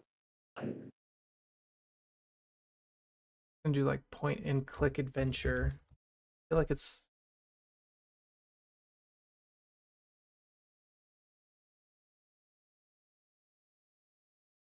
I don't know. Do you have a guess you want to throw out, or just skip this one?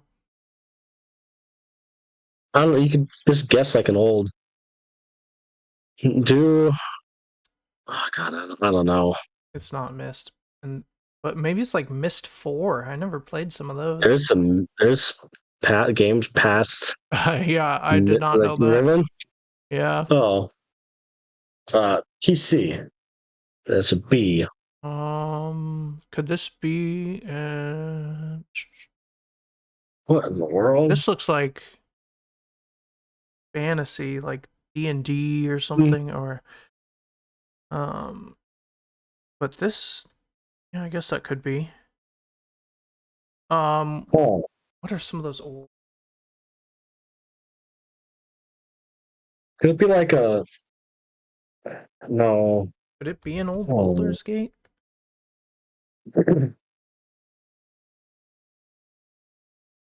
You can try it. It definitely looks like fantasy-ish. Action stealth. Is it like an old?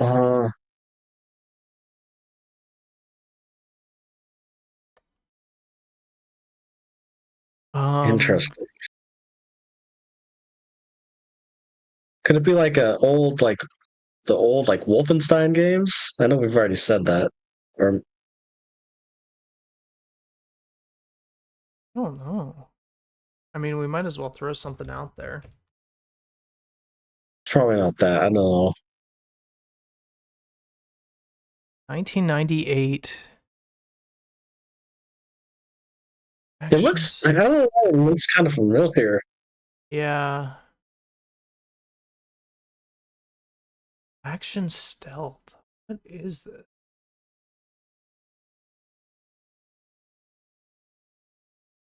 Stealth. Is there like a thief game? Oh, here it's funny you type that in because that's what I was gonna guess. Oh, it is Thief. Oh my God. That is not even the Thief I was looking at. Like, I remember the Thief Xbox the Dark 360 game Thief. Yeah, that's what I was thinking too. How did we get that? That's crazy. Okay, I think that was 10 of them, so that's a good one to end on. Yes, that's a good. Let's see how we did. So we didn't get the first one. We only missed one after that. So we got 1, 2, 3, 4, 5, 6, 7, 8. We only failed. Okay. Twice. Bloons, the mobile one. Yep, and the first one. Okay, that's pretty good. We did pretty good. Not bad. I mean, the last couple times we played this, we did pretty good. Yeah, for sure. Look at all these in a row. Yeah. We just missed that one. Yep. And that one. Not bad. Yeah. Okay. Let's move on to our last thing. Let's talk about X-Men 97. So we've watched all 10 episodes, both of us, and we're gonna talk about it. Do you want to give an overall score? Or do you want to go into each episode and talk about the scores? How do you want to do it? Do you have a score for each episode? I do. I have like a rough score for each one. Okay. Okay, we could do that and then just talk about it as a whole, kind of. Yeah. So let's see. Yeah, and then after we give our scores and kind of our overall thoughts, we'll give a spoiler warning and go into spoilers. But I feel like you kind of talked about episode 5, so last time, just as so I'll let you go ahead and go first and give your thoughts on episode 5. Yeah. Okay. Yeah. So episode 5, like 10 out of freaking 10. Like it was freaking amazing, epic. There's moments I'm gonna remember in this episode forever. Like it was that good, and yeah, that's the characters. Everything about this. There's zero negative for me in this episode. Zero, none. I loved it. So 10 out of 10. Yeah, I agree. I gave it a 10 out of 10 as well. It was such an amazing episode, and it like had this like kind of calm, chill feel at the beginning, and then like it just everything kicked off and it went crazy and it went so hard. It was so good. Mm-hmm. Oh, so good. I can't wait to talk about it on spoilers. Yeah. So for me, episode 6, I feel like kind of slowed it down a bit, and I didn't like it as much as some of the other episodes. I think it's probably my second lowest episode. I gave it an 8 still. It's still a really good episode. But yeah, so I gave that one an 8 just because it kind of slowed it down. There were some things that I wasn't too into, but overall it was a really good episode. Still. Yeah, I agree. I think besides episode 4, this is the other weakest one, and the weakest one out of the second half for sure. Yeah. But I still liked it more than episode 4, and it was still interesting, but I mean, it's hard to follow up after episode 5. Yeah, for sure. And it kind of did slow it down a little bit. So I still give it an 8 out of 10 because I did still find it interesting. Yeah. It's just like, it just had the disadvantage of being after episode 5. Right. So yeah, I gave it an 8 out of 10 as well. And then episode 7, right? 7, Bright Eyes. Bright Eyes, yep.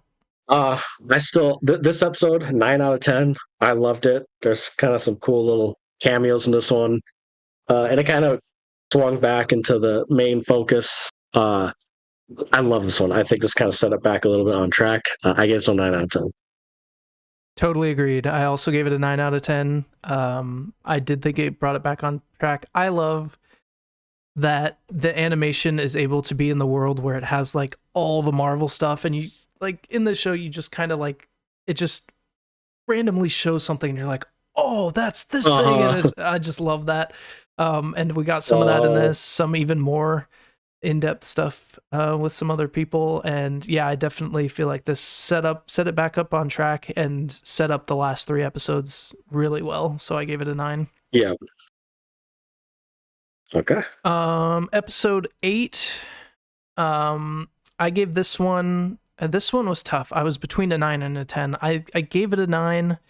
Episode 8 was Tolerance is Extinction Part 1. Yeah, I gave it a 9. I thought it was really good. It set up the ending. I feel like the last 3 are all, you can kind of bundle them together, and if you bundled all 3 of them together, I would give them a 10. But this one, I mean, it's the setup to like the end game, so I gave it a 9. It really did a great job of setting it all up for it to just like knock it down in the last 2 episodes. Okay, this one we differ. I actually gave this one a freaking 10 out of 10. I love this one. It has my favorite scene of the whole series. Okay. That involves Wolverine and Nightcrawler. I thought that scene was freaking awesome. Yes. I loved this episode, and 10 out of 10, and I'll spoil it. Episode 9, 10 out of 10 as well. Kind of like you said, if you group them all together, it's part 2 of Tolerance is Extinction. And yeah, 10 out of freaking 10 for that too. Yeah. Ended amazing with that, and yeah. Yeah, I gave episode 9 a 10, and I also gave episode 10 a 10. Like the ending to this, I might even update episode 8 to a 10 if I go back and rewatch it. Like the whole ending of this was just so incredibly well done. It was like they like kept the spirit of the old one but updated it to more like modern animation. There were also just so many like emotional scenes. I did not expect to get hit with as many emotions as I did, and a lot of surprises, and it was just such a good show. Like the last 2 episodes were perfect. Yeah, I agree. There was one nitpick I had, which we could talk about in spoilers. Okay. And it's just a little nitpick. Like it had no effect on the show, but besides that, like 10 out of 10 for me, obviously, in the final part 3, so the last finale. Yep. And I loved it. The whole show as a whole, I would give it 10 out of 10. I agree with that. the only episode 4, was kind of the only one that like it was a cool episode, but it just felt off. Yeah, it felt like filler almost. Yeah, even episode 7 or 6, sorry, Yeah. the one Storm we ranked at 8 out of 10. Mm-hmm. Like even now, though that one's goes off track, it's still kind of on track. Like it felt like it. Yeah. It felt like it was like in place. Yeah. Yeah, but episode 4. But besides that, and even then, I liked episode 4, but it just fell off track. Yeah. But yeah, 10 out of 10 for this whole show. The animation, the characters, the emotion, the voice acting, the cameos, the story, everything in the show I loved. And I'm definitely going to go back and watch the older X-Men all the way through, because I've seen parts of it, but I've never like watched it all the way through together. So this has definitely made me want to go do that. Yeah, I finished season 1 of the original show. Nice. And it's just cool seeing like all the original stuff, like with how Bishop kind of got with the team and stuff like that, like seeing all the stuff. So you definitely should. It's interesting. Cool. All right. Well, you ready to get into spoilers?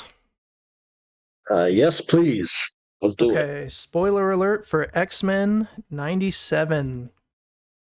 If you haven't watched it, we highly recommend. 10 out of 10 show. Amazing. Go watch it and then come back and watch this. Yes, come praise it with us. But God, wasn't it just like that? That's why I know I texted you like 2 or 3 times, like, you gotta watch it, man. You gotta watch it. Yeah, I'm very glad you did. I had to keep bothering you because, God, it was so good. I was so excited to talk about it. Yeah, and I probably would have watched 5 it earlier if I wasn't moving, but yeah. I knew you were busy and stuff with moving, but like, take a break, sit down for 30 minutes, watch this. Yeah. Yeah, episode 5, my lord, dude. I watched that and like I instantly just rewatched it. Like that's how much I liked it. Yeah, I want to go back and rewatch it. It was crazy how fast it turned too. It was like all chill, they're having a party, and then like Cable shows up and then it just all kicks off. Yeah. It was was just so brutal. The explosions felt so like impactful, and it looked so amazing. And I did read that the writer for this episode, he experienced like those. He basically he was there for the shootings in Orlando, and I don't know if you remember a few years ago. Yeah, he was at like I think it was like one of the gay bars in Orlando or something. He was there, the nightclub, and so like he said he wrote this episode like to make it feel like his experience, and you could tell. Yeah, that makes sense. Dang, that's crazy. Because like they're at the ball or whatever. Yeah. At like kind of a celebration, and then just straight chaos. Yeah, just everything started going crazy. Explosions. Yeah. Oh man. And he said he wanted wanted them to feel like alone. Like there's almost no music after that happens. Yeah. But like even the first half, like that's what the show did so good, is like the drama side of it like is just as good. And it's like it's an animated show on Disney Plus, and like I care about the it's just I never thought I would just care so much about them. Yeah, there were so many like heartfelt moments and like heartbreak, and they did a really good job. Like I feel like the voice acting in this was so good. Like with Jean, with Nightcrawler, with Cyclops, Storm, all of them going through like tough times, and you could really feel it. Madeline, Rogue, yeah, because obviously centerpiece for this episode is Rogue, Magneto, and obviously Gambit. Yep. And I felt so bad for Gambit, man. Like, yeah, and I love Gambit. He's always been one of my favorites. Yeah, Gambit's awesome, and he just kept getting denied by Rogue. Yep. And then like he's finally like, all right, whatever, we'll just be friends, And then the ball happens, and he sees them kissing, and he walks away. But then like Rogue says like she's gonna pick Gambit pretty much. She does. But like Gambit he never found out. He never did. Oh, she was gonna pick you, man. So I have a question. Tell me that. Go ahead. Did you No, see what's your question? the end scene in the mid roll of the credits of episode 10? Uh, you're talking about in episode 10. Yes, the last one. Yeah, because it was with well, there's been rumors about him or Apocalypse bringing back Gambit, right? Yeah, that's Like kind of the Four Horsemen. what it seems like it's setting up because he Yeah. picks up Gambit's card and says something. Yeah. Mm-hmm. So he could be that back. which would be interesting. But would it be our Gambit? I don't know. That is I don't know, with time travel, question. that stuff gets all confusing. Yeah. Like, to tell me that wasn't like the coolest yet saddest death I've it was seen in so like a cool. Marvel cartoon. Yeah, for sure. And like even the fallout from it was super sad and Mm-hmm. emotionally God, yeah. impactful. Yeah. You're right. The actress who did that whole final half, dude. I want to rewatch again too. The actress who did Rogue or voiced Rogue, like just seeing her peering, because the first thing is Magneto, Oh, right? man, Like yeah. so after, he's pretty much preventing them to save him. Like Magneto has a bunch of the kid mutants. Yep. Is trying to protect them from the big thing that attacks. What attacks? What's it called? It's like Master Mold and like a Godzilla sized sentinel. Yeah. Like and Rogue's trying to go over there save him, and Magneto holds him down with metal, and he gets blasted, and they die, or at least you think, or I think actually the kid mutants died. Yeah, they do. And then Rogue goes on like a rage, and she's about to almost like suicidal rage, and that's when of course Gambit like said yeah, and sped up and shot his bike at her. That's and right. Then Rogue, and then Gambit. I mean, yeah, Gambit. I thought the fallout of Gambit and like, cool. Oh man, his death was so cool. Like touching the metal and then just sending it all up to Master Mold. And that scene so good. is brutal. Like it kind of shot back, and his body's just floating there, and you could see him floating there. Well, not floating, but being held up by that thing, impaled. Yeah. Yeah. And like the camera, I don't know if you noticed that before, like a shot scoots back, and his body is just glowing in front of the big face of the Master Mold. Oh, yep. It just looked cool. It was sad, and of course it's like, remember it. Oh God, that's such a cool. Yeah, such a great line. Like that was such a great death. Like it was sad, but like that was, if you're gonna go out, my God, Gambit has the coolest death. Yeah, agreed. It was such a cool death. Like I wasn't expecting that. Like, well, first of all, like this whole episode, right? Like Magneto allegedly dies. Like you think he kind of dies, but like I kind of like there's no way. Yeah. Like I was. And then Gambit doing it. I'm like, are they just gonna like kill everyone off? Right I know, that's what it felt like. I thought it was gonna be like, okay, everyone here is gonna die, and someone's gonna have to go back in time and fix it. But it was different than that, which I actually kind of liked. Like there were deaths that mattered. Yeah. It wasn't something that they could just go back and fix and change. Mm-hmm. Yeah, and Gambit, like he's not in it the rest of the show. Yep. Like he's dead. Now whether what they do something in season 2 or not, whatever. But like in this season, he's dead. Like he's gone. He's not back. Yep. Which I was actually kind of surprised, to be honest. Yeah, I was too. Yeah, I kind of felt like since we didn't fully see Magneto dead, I thought he might be able to come back. But yeah, Gambit, I was like, oh man, that's a real one. That's like he's not coming back from that. Like when you what were you like when you first saw him get impaled? Like what did you think? I was like, holy crap. Yeah, me too. I didn't. Like, I didn't believe it. I was like, no, they're not going to kill off Gambit. No, what? No. But yep, they do. So good. But even before, like you said, the build up and with Madeline, when she's so she's kind of sitting there at the bar with Gambit, and then that's when Magneto and I guess we skipped over a lot. So Magneto, what do they go to Genosha for? Genosha. They're being like recognized and brought into the UN. Genosha is the mutant. So it's kind of like the mutant island, pretty much, right? Country, and so they want Magneto to lead, right? Or the only stimulation is Rogue has to lead with him, pretty much as his like queen. And so then there's like that whole love triangle because of course she's talking to Gambit, and Yeah. he's like, I need to do this. It's for the greater good or whatever. It could be in the inside. Yeah, and normally like love triangles, I'm like, whatever. But they did a pretty good job with it in this one. I feel like they made it interesting. There were like good reasons why. So I think that was set up really well. You're right, and it does make like I understand it with this too because I mean I get it with Rogue if like with physical touch, she can't touch anyone else, and she knows like with Magneto, like that's the only person at least she knows of that she could like physically touch.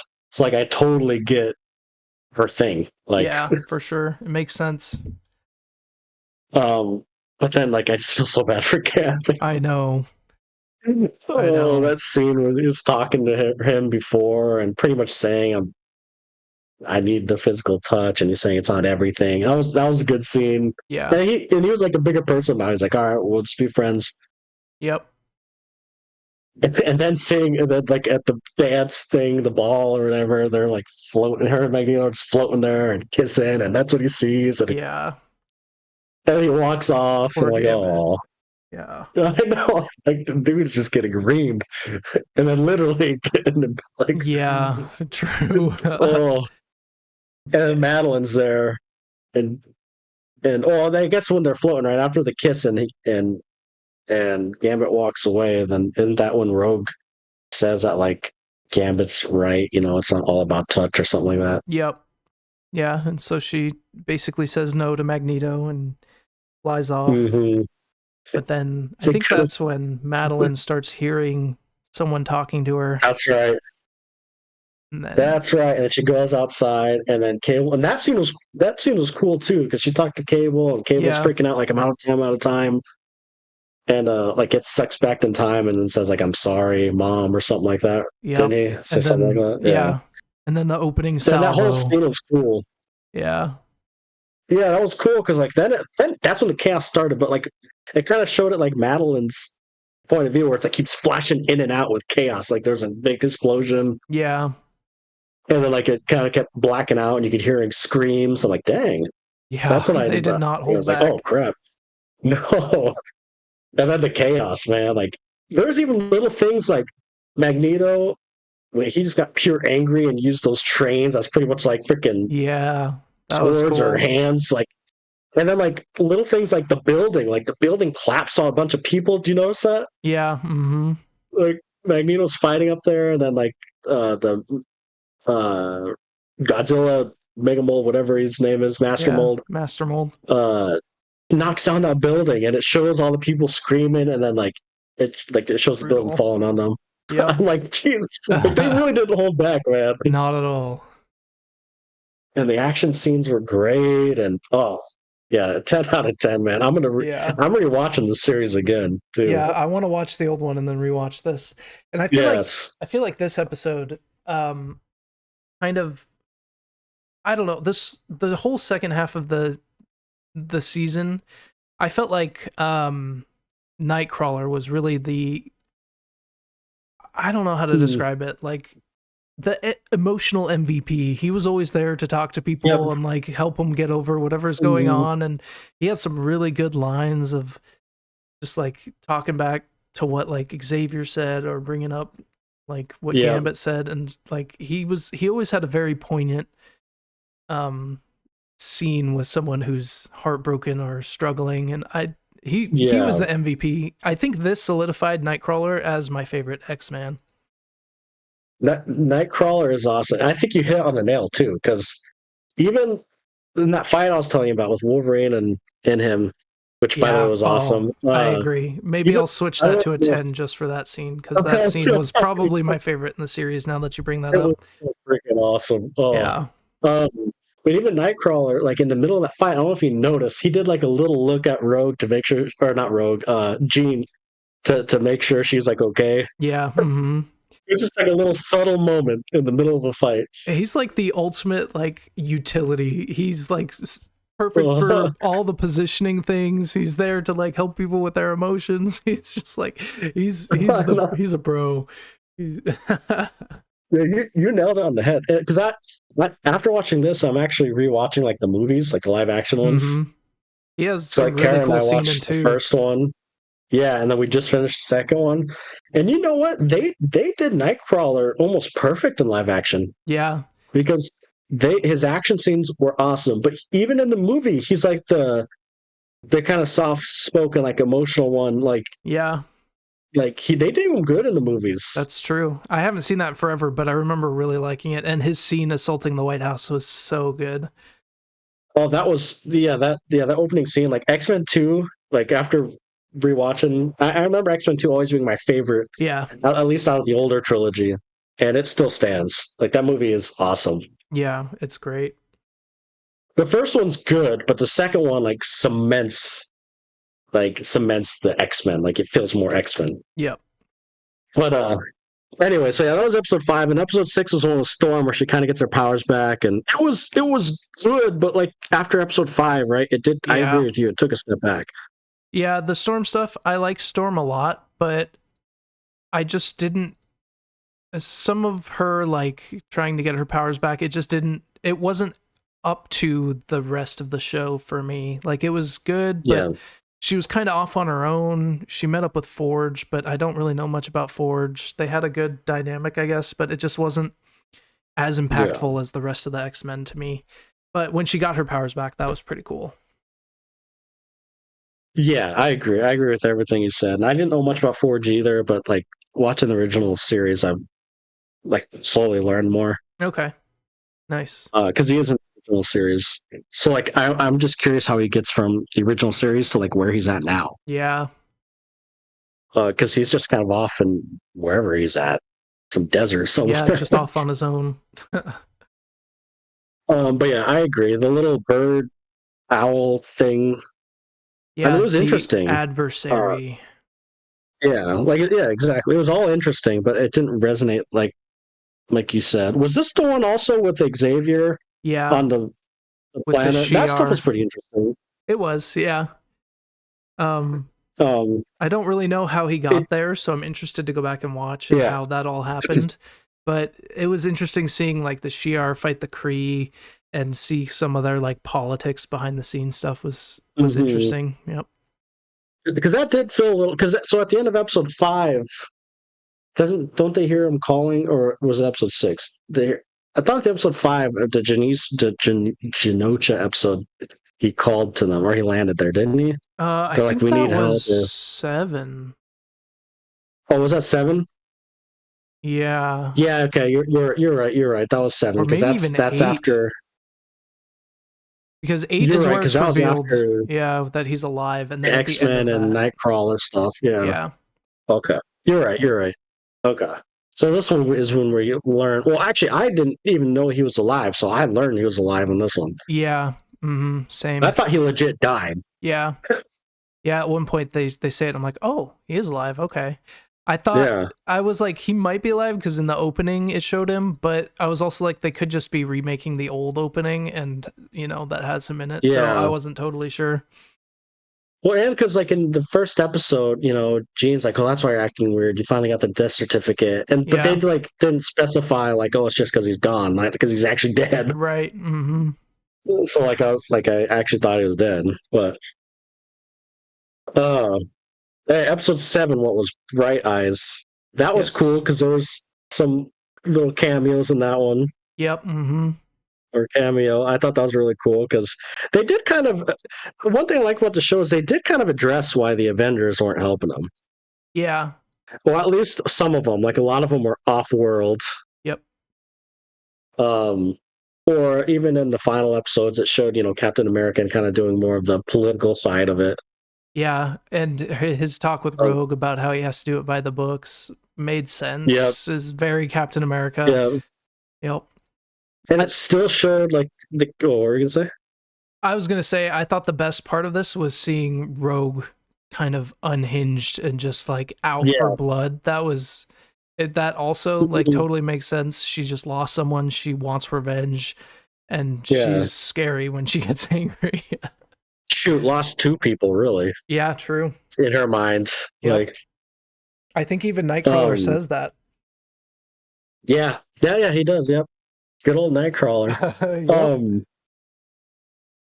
But this was like a good setup to kind of the finale, or like the final 3 episodes kind of clumps as one, really. Yeah. Um, uh, so with the final 3, we could talk about the final 3 like together. Yeah. Because it's just part 1, part 1, part 2, part 3. Yep. So like kind of like going on what like the Avengers are doing. I liked how it was cool seeing Daredevil. Yeah, And true. Spider-Man. We saw like Cloak and Dagger. We saw all these like really obscure from like they haven't been in the movies or anything. So that was cool to see. We saw like Omega Red, and some other ones that I didn't even recognize, which is pretty crazy, pretty cool. I didn't recognize some either. Silver Samurai was in there. Yep, that's right. Silver Samurai, Peter and MJ. I think it was Spider-Man. Yeah. Yep. Yeah, seeing Spider-Man and Daredevil and stuff was so cool.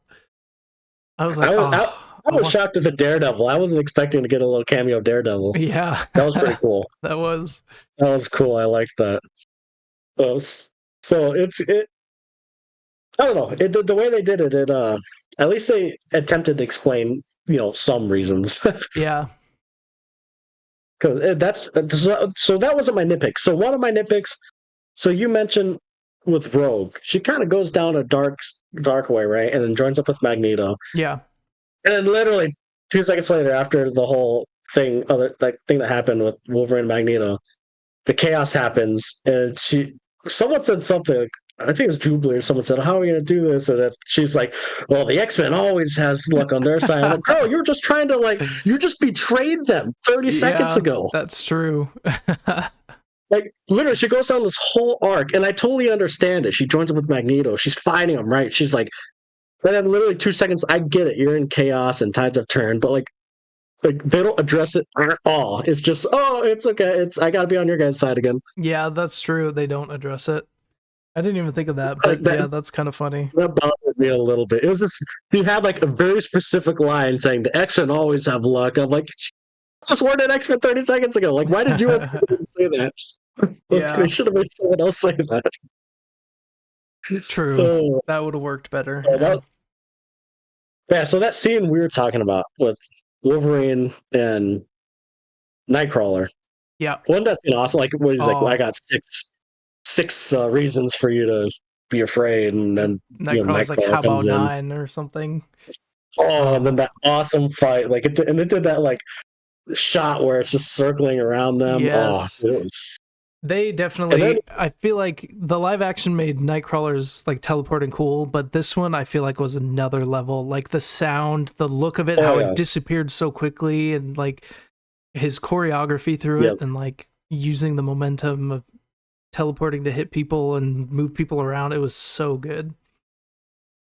And even that scene where Wolverine like stabs one of the Sentinels and he's kind of getting teleported too. It was kind of cool seeing that. That was cool. Kind of being inside it. And then even that shot at the end, like after they were fighting everyone and they're standing there and a bunch of like more Sentinel things are coming at them, like that shot looked really cool. Mm-hmm. This show did a really good job about having like shots that could be screensavers. Like it looked so good. Yep. I probably want to get some of those shots as screensavers.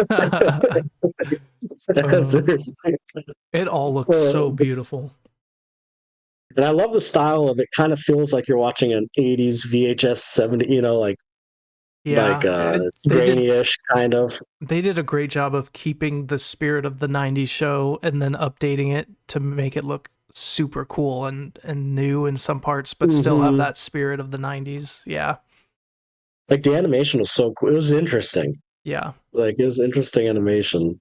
But I think you're right. The action like feels superior compared to a bunch of other Western animation, like you mentioned. Yeah, for sure. And then, what did you think when you saw that that finale or the final fight with Wolverine and not really fight, but Magneto? Oh man, that was pretty brutal. And he stabs someone, right? The first time in It's this whole true. series, They he got to showed it. stab someone. I remember you mentioning that. I'm like, oh, they saved it for this. Nice. Oh, but And then, it shows. It's bloody and everything. yep. Yeah, and then, man, Magneto just that. I'm curious what the fallout from that is going to be like, because it seemed like he ripped all of the adamantium out of Wolverine. That's what I got from it. Mhm. And man, Yeah, I think that's what happened.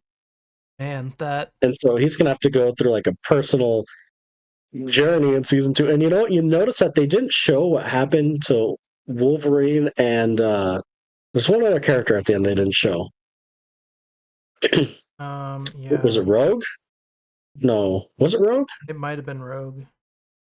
Because they obviously showed like Nightcrawler and all of them in Egypt. Yep. And then Jean and Cyclops in the future. Yeah, true. But it never showed where Wolverine ended up. Or That's I think true. Rogue too. Oh, So like was it Rogue? it was Wolverine. I know it was one other person. Because I read somewhere about it afterwards. People Yeah. expected. I don't remember. Jean, Cyclops, Beast, and Xavier were in Egypt. No, they were in with Nathan in the future, right? Jean and Cyclops were with Nathan. Oh, was it Morph? No, I don't remember who. Yeah. Was Storm up there or was Storm not up there? I can't remember. Yeah, I don't know. I'll have to go back and rewatch it. But yeah, I know for sure Wolverine, they do not show where he ends up, which I thought was weird. I'm like, they showed everyone else besides Wolverine and that one other character. Interesting. So I wonder if they're kind of saving that for like a big storyline next. Yeah, for maybe season he 2. went somewhere else in the timeline, and it's going to be a journey for him to figure out how to live with his no adamantium. Yeah. So we're gonna have the bone Wolverine, Bone claws. Yeah. and so that would be cool though, because can you imagine? So he's like all passed out and pretty much destroyed, and he's gonna wake up in some random time. Yeah. He's gonna be so confused. Very confused. That will be interesting. Yeah. But yeah, seeing that Wolverine. First of all, Wolverine stabbed Magneto, and like that was brutal. Like seeing blood and all, I'm like, oh dang, okay. Yep. At first, I thought Magneto like killed him. Yeah, it kind of seemed like that. But then I rewatched it and I read, some theories online, and it did look like it was just the metal coming out. Yeah.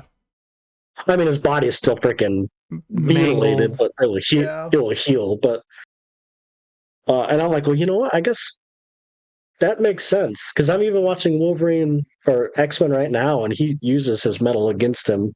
Yeah. In the movies, I'm like, I don't know. I didn't think of that. Yeah. Well, I thought of that when he first fought. I was like, oh, you're going up against Magneto? That's a bad idea. And then, yep, he did it. he did the thing. Oh, it was so good, man. And then I feel like there's stuff we're missing just because there's so much cool things. Yeah, like so at the end, Bishop shows up again and tells Forge that the X-Men are like trapped in time. So I think it's going to be them in the next season, like trying to find them and bring them back to their correct time. Yeah, because it's been 6 months, I think it said, since the incident. Yep. Well, what did they call that day? They didn't call it D-Day. They called it like something else. It's like E-Day or something. Yeah. But I don't know. I don't remember for sure. So then, so to kind of summarize, some sort of, and what caused the X-Men to time travel? So they had to save the ship thing, ship thing to hit Earth, and they were succeeding because, then there's the whole stuff with Magneto and. Dude, Magneto is freaking crazy strong. Like I know, just like took out the entire planet's all of their infrastructure, all of the infrastructure on all of Earth, and yeah, But yeah, he's the one who he snapped out of that thing with Xavier where they were like struggling in his mind, and then he stopped the asteroid. But then yeah, they kind of just blinked out of existence there. And it's like, what or who did that? I kind of feel like it has to be Apocalypse or someone who wants something to happen with Apocalypse, because why else would they go back to Apocalypse? His time. I was reading theories that some people think it could be like the Watcher. Yeah, that's always an option. Like, the thing is though, is they like the whole ship, whatever that thing was they were on, disappeared, didn't it? Yeah. It's like, who wants the power to do that? Yeah, I don't know. Apocalypse might, like, but I don't know. Does he? I just watched him from the mediocre X-Men movie. Yeah. He's Which pretty strong. I'll admit, people bag on the Apocalypse and Dark Phoenix, but I still enjoy those movies. Yeah, I think First Class and Days of Future Past are better, but you know, for sure. They're still enjoyable. Days of Future Past might be the best X-Men movie. Yeah, it's really good. Honestly, I actually want to rewatch that after this. Yeah. You're gonna see some similarities. Like, I think the top two for me are X-Men 2 and probably Days of Future Past. I agree. I 100% agree. And then I'd probably go X-Men 1 and First Class. No, I would go X-Men 3. No, I wasn't an X-Men. I'm just kidding. I'm kidding. I hate X-Men 3. It's horrible. You like it? I thought you were legit. No. No, that one's garbage. Yeah, I would probably go First Class and X-Men 1. Yeah. Yeah, I agree. The top tier is X2, and then Days of Future Past, and then next is X-Men and First Class, and then next. Although Logan, do you count Logan in those? Logan's really good. If we count Logan in there, then that's top tier too. Yeah. That might be the best. Yeah, in my opinion. I agree. But I don't know. Really I guess yeah, that's right. Do you count Deadpool's and the Wolverine movies? I don't know. That's tough. I mean, think so. X-Men like appears in Deadpool, you know. Yeah, true. And now with Deadpool and Wolverine movie coming out, I'm interested to see how that does. Yeah, how that is. Oh, dude, I'm saying, yeah, I cannot wait for that. But yeah, I would put this show top tier. Yeah, for sure. Oh my goodness, it was so good. And then the setup. So yeah, that was 6 months. So for Bishop and who was down there? Jubilee, Forge. Yep. Jubilee and what's the new kid's name? Sunspot. And was Storm down there? I feel like there's someone else. Oh, Beast, maybe, right? So I have it here. So let's see. Okay, thank you. Because I'm going nuts thinking of this. Cyclops and Jean are in 3960 AD, a desolate future where they encounter Mother Ascani and young Nathan. Mm-hmm. And then we have Rogue, Nightcrawler, Beast, Xavier, and Magneto are in ancient Egypt where they meet Apocalypse. Okay. So we don't know where Morph is, unless Morph might have been just down on Earth, maybe. Jubilee and Sunspot are on Earth. I think we saw that. We don't know where Logan is, where Wolverine is. And we don't know where Storm is. Is it Storm? Yeah, because I know there's two characters. Because Forge is looking for Storm. He looks up at the board and sees her there, said presumed dead. So I don't think we know where Storm is, and we don't know where Wolverine is.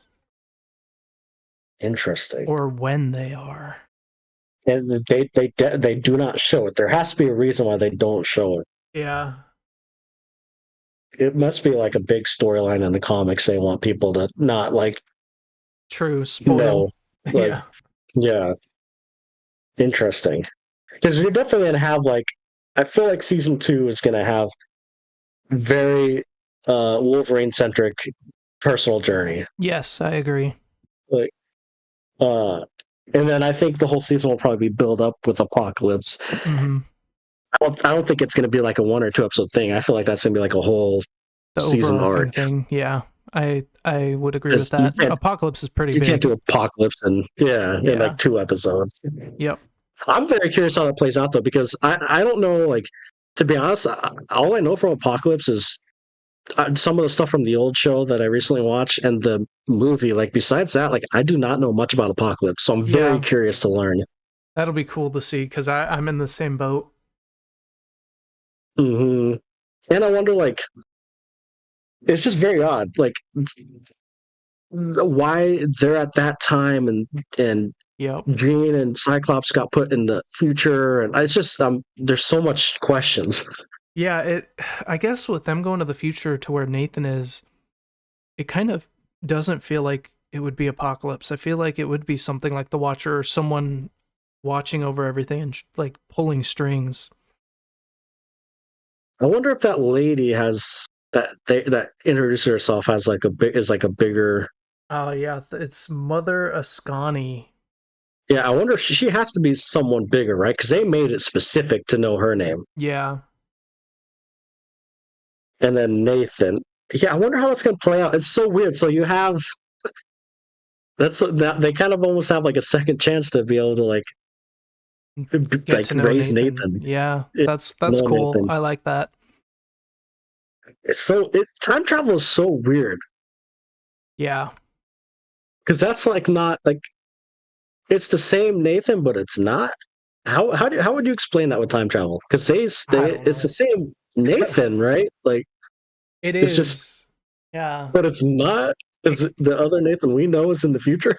I don't know, dude. Yeah, I don't know. Sorry. Does he have those memories of finding them, or is this now like a new branch on the timeline because they went there and so now it's gonna be different? That's a good question. I don't know. I don't know the answer to that. Time travel is just a weird thing because it's either there's 2 ways of time travel. It's either set in stone, things happen, it's always gonna happen that way. Yep. Or it's branching timelines. Branching off. Yep. Because it could be set and like it's just the first time to happen. I don't know. It's weird, but I'm excited to delve into that, and I think I'm really excited to learn more about. Well, I know a lot about Wolverine, but to kind of see his personal journey. Yeah. Yeah, it'll be interesting to see that. To see him without his metal claws in animation and see how he deals with that. True. Have you ever seen that in animation? I haven't. I don't know if it's been. It probably has been in animation, but I haven't seen it. Also, is he at the point where this like I don't know if maybe I missed this or maybe it's in the old show, but does he have his memories in this show or no? Yeah, I don't know. Because I know, like, obviously, like in the movies when he joins the X-Men, he doesn't have any memory of like before the last 15 years. Yeah, I feel like he does because he says stuff like "I've been in enough wars to know that the brave ones always die first," or like he makes these allusions to his past. So if I were to guess, I would say he probably has his memories, but I don't know for sure. That's true. I wonder where Sabretooth is. Yeah, they even show like Sabretooth, Juggernaut, and some other of the Brotherhood in the intro. So I was kind of expecting them to show up at some point, but they didn't. So must be saving them. Yeah, and I seen them in one of the episodes in the older show. Yeah, there's a really cool episode in the older show with Wolverine. That was interesting, where he does try to go off and live a normal life. I thought that was like a really interesting episode. Nice. And it has Sabretooth kind of like antagonizing him the whole time, like stalking him and following him and ruining it. So it's like it's interesting. I mean, there's a reason why I guess Wolverine is like a fan favorite. Yeah. But I actually kind of agree with you though. Like, I don't know, because I think Nightcrawler, like the way they did him, like I think he's like the all around like X-Men or X-Man. Like he's the ultimate support. I feel like. Yeah. Physical, and emotional. He can, like, stand his own. yeah. He can. I love the triple swords. Like, that was so cool. That was awesome, and just that on top of like him being a really good fighter, like a potent fighter.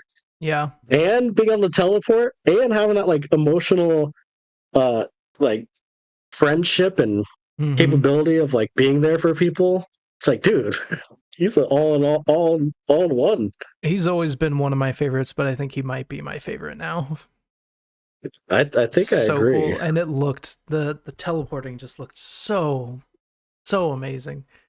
You're right. Even the sound and Oh, the everything. sound Yeah, is it great. looks Yep. so good. But yeah, overall, like the 10 out of 10 show. And Yes. I did read that the main writer for the show got fired. Did you know that? Really? No. Why is that? I Yeah. wonder. I don't know. There's been rumors, like apparently, like Disney saw I guess he had like an OnlyFans page or something, Oh, allegedly. interesting. Okay. But Yeah, like, Disney wouldn't like that, I guess. but it's just weird. So he wrote because I was seeing like I was saw some tweets, and he wrote all of season 2. So he still Okay. wrote season 2, like because season 2 is done, Yeah. but he's not there for like rewrites or Yeah. when they're like producing it and the animation and all that. So I'm curious Interesting. to see. So I think season 2, unless they totally rewrite his season, which I don't think they did if it's already finished, Yeah. then season 2 will probably be the same quality. But it makes me wonder about season 3, like how different it will feel without the main guy. Yeah. Yeah, it says here, So reportedly DeMeo was difficult to work with, and his use of a non-explicit OnlyFans account was not received well by Disney executives. But OnlyFans wait, was non-explicit. yeah, OnlyFans was originally started just so that you could like monetize like specific content. It Mm-hmm. wasn't started as an adult only thing. So it sounds like he was No. using it as that, which I mean, why wouldn't he be able to do that? I don't know. Yeah, I mean, I agree. I guess maybe it's just the It's just the OnlyFans stigma name around now with it. is Yeah. yeah. Like when you think OnlyFans, you know what you think of. Yeah. I guess that is it. And That's Disney will stay away from that as much as possible. oh yeah. It's just I hope it doesn't affect the future seasons. Like I I know agree. season 2 is already done and stuff, but who knows what they could change? And he's like, because he had someone was asking him on Twitter, and he's like, I have no post involvement in it for changes. Sometimes he'll write changes in the scripts, Yeah. and like he has no involvement with any of that. So Interesting. Hmm. Well, at maybe least the dumb. Maybe they'll animation rehire him will still be eventually. good. Yeah, maybe they will. That's Yeah, true. I mean they did the same thing with like James Gunn. You remember That's that? true. Yeah. From like tweets from like 20 years ago or something, and Yeah. then I mean he got hired back. Yeah, this So could be a James Gunn situation. That's true. yeah, but no, I loved it, man. Like Yeah, me too. it. Thanks for getting me to watch it. Oh, for sure. And the funny thing is, I remember us not a couple episodes ago. We were podcasts ago. We were talking about it. Remember, we kind of like, oh yeah, I heard this is good. We'll probably watch this. Yeah, I remember that. Like, and we thank God we did. Yes. Yes. So yeah, I'm rewatching all the X-Men movies. So like each week, I'll tell you what I think of it. Nice. I'm gonna Just like start a watching quick, the old show. yeah, Yeah. and the old show, yeah. But sweet. Cool. Um, anything else you want to talk about Dark Souls a little bit, or save it for next week, or? Yeah. So I'm in the Light Town, I think it's called. Okay, yeah, I hate Playtown, but the boss is Yeah, cool. I made it down. Yeah, the boss. So the boss isn't too hard. No, she's not. Well, I died one time, but like I won't die again, probably. Or like it's not one of those where like I'm like I know I'm gonna die a lot. Yeah. Mm-hmm. My issue is I don't have a lot of must, so every time I get poisoned, it's so freaking annoying. Is there like a ring or something you can wear that like where you can't get poisoned? I mean, I'm wearing the armor. I'm wearing armor to where it slows. It slows it. I don't remember. I mean, it's probably Let's see. not. Or if There is, is a it's probably ring. It's called the Poison Bite Ring. Increased base poison resistance by 400%. Sold in the Undead Parish for 15,000 souls. oh Lord, 15,000 souls. Yeah. It's not. That's doable. But okay. I mean, I could do it without it. It's just, do I just need to go get some more moss from the trees or whatever? Is that the easiest way to just do it? Probably. So Yeah. what boss is it that you're fighting? Because is The it queen something. Quaylog? That sounds right. Oh, it's the one all the way at the bottom of the swamp. This one? Yep, that's her. Yeah, okay. Because she doesn't poison, right? She has like lava. It's just getting there as you get No, poisoned. it's just getting there. Yeah, it's just with the stupid bugs, and then you have the like rock giants throwing rocks at you while you're those are trying to go. annoying. And I'm like, oh my god. Yeah. And when I get poisoned, like I have the armor on, so like it doesn't really affect me during the fight. Mm. Like I would beat the boss. I would beat her before I would die because But you are on I'm the healing timer, anyways. which is kind of annoying. Yeah. Yeah. So yes, I hate it down there. Yeah, it's annoying, but good old Dark Souls and poison swamps. Yeah, so I've heard. Yep. But no, I am addicted, man. So I played. I think I'm at 13 or 14 hours now, so I think I'm around halfway ish.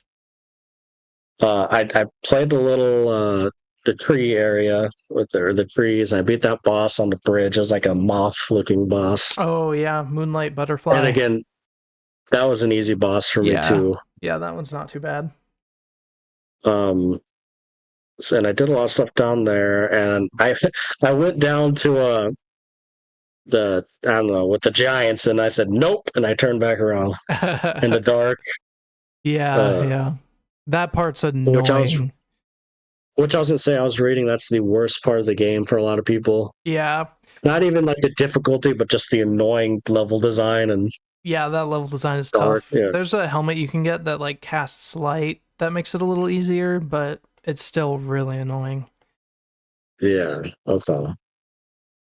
But yeah, and then like I said, then I got to Blighttown, which is just funny because when I first get to an area, I struggle a little bit. Yeah. And like it's crazy how much you really do start to learn the enemies. Yeah, you do. Because enemies are like at the beginning of Blighttown, like those, I don't even know what they're called. They're like the big, fat looking dudes with a hammer. Yeah. I don't know. I remember. But now they're like easy. Yeah. Which the trick I'm learning too, which I didn't do, I do a lot more backstabbing than I did at the beginning of the game. Yeah, that helps a lot. Like I wasn't thinking about it at the beginning of the game, but like now I like, especially with those guys, like it makes some of the enemies easy. Yep. But yeah, no, I love it, and like it's hard, but like I feel like it's the biggest thing of it is learning the enemy moves and also like managing your stamina. Yep, stamina is a big thing. Yep. Because if you're just like a random player, all you play is like Mario or something, you're gonna just run around a corner or something, and like before I get into any new area, I make sure I have new stamina. I always look around corners. Yep. So I love it. It's addicting. I will say it is addicting. It reminded me of when I was addicted to Elden Ring. Yep. And it's like I have to purpose, like I cannot play that game if I know I only have like 30 minutes because I know I will keep playing and keep playing and keep playing. Yep. Same. But yeah, overall I love it. Like I said, the Tomb of the Giants or whatever was the only area I was like, nope. And the catacombs were annoying, but like now, like if I would have, like you said, did what you did and just blessed a weapon, it would have been a lot easier. It makes it a lot easier. Although those stupid wheel guys, I hate that bonfire. Yeah, those are the worst. Those enemies are so horrible. And that bonfire, that fire is the worst spot because you have to go through them to get out of there. I don't know if you remember. Yeah, I think I do remember that.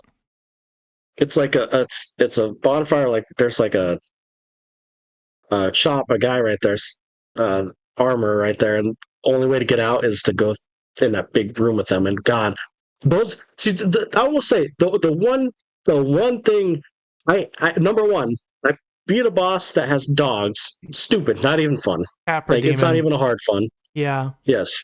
Yep. Not even a hard fun. Like, I think it's stupid. And then those wheel guys, the bosses I don't like are the ones that like just don't even make it like fair. Like most of the bosses, like what this game does good is it does make you feel like you have a chance. They're Yeah. hard, but like you have a chance to learn their move set. And but like when you have like dogs fighting when the enemy's fighting you, or like those wheel guys where there's nothing really you can do, that Yep. like, those kind of enemies annoy the crap out of me. Yeah, with the wheel guys, you get hit once and then you're just like chain hit by their stupid roll and then you die.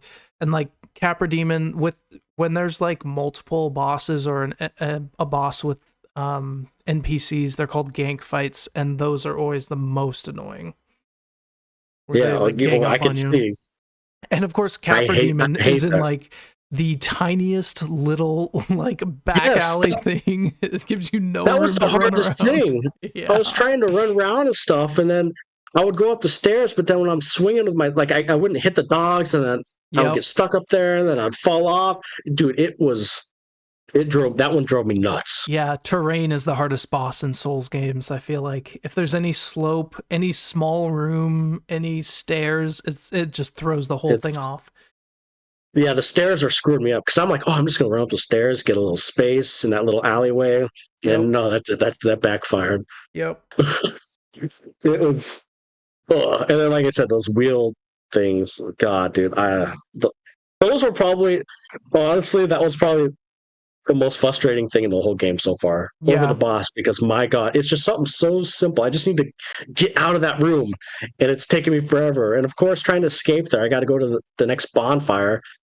Yeah, and there's like two paths. You can either go left, and it's like a long run back to the opening of the catacombs, which I died a lot, or you can go right and you fight that fake stupid boss, the little where you get to kindling, just a little night lantern boss. Okay, yeah. It was the easiest boss in the world. Yeah. And the only way to go through that way is the Tomb of the Giants. I'm not going that way. Yeah, that part sucked. So like I had to go back the other way, and it took me I'm not joking, probably 30-ish tries, because it's a long way back up to the next bonfire. Yeah. So like I'm stuck at that bonfire with the wheel things. Dang. And every time I die, I gotta get through if I were to redo the game again, like I wouldn't even touch that bonfire until I'm higher level. Yeah. Like, is there a way, if you touch the bonfire, do you still respawn that, or do you have to sit at the bonfire? I think if you light it, you'll respawn there. Okay, so you don't even have to sit on it, you just have to light it. I think so. I'm pretty sure that's how it is in Elden Ring. I think that's also how it is in Dark Souls. Okay. But yeah, I love it, man. It's addicting. It's Dark Souls, and I finally got a big ember, so I'm upgrading mine. I'm still using the Claymore, so it's like a +7 now or +8.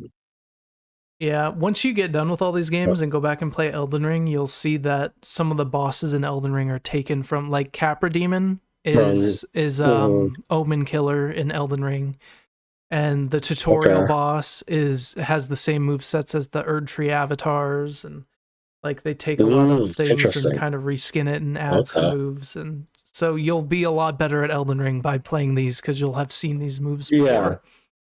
Yeah, the practice. Yep. Interesting. Okay. And just real quick, yeah, I'm excited though.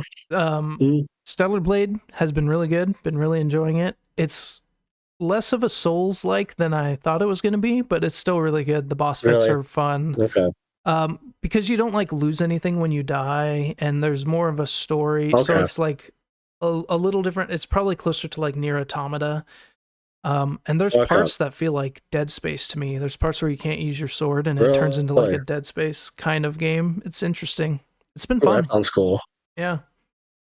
Yeah, I'm definitely, like, after Dark Souls, that's the game I'm playing. I'm actually kind of glad you say that, with this a little more story. Yeah. And I don't mind, like, in that game, like, if you don't lose stuff, like, if it's still kind of difficult, I don't mind it. Yeah. But that game looks fun. Like, I love the sci-fi aspect of it, and the story is pretty interesting too.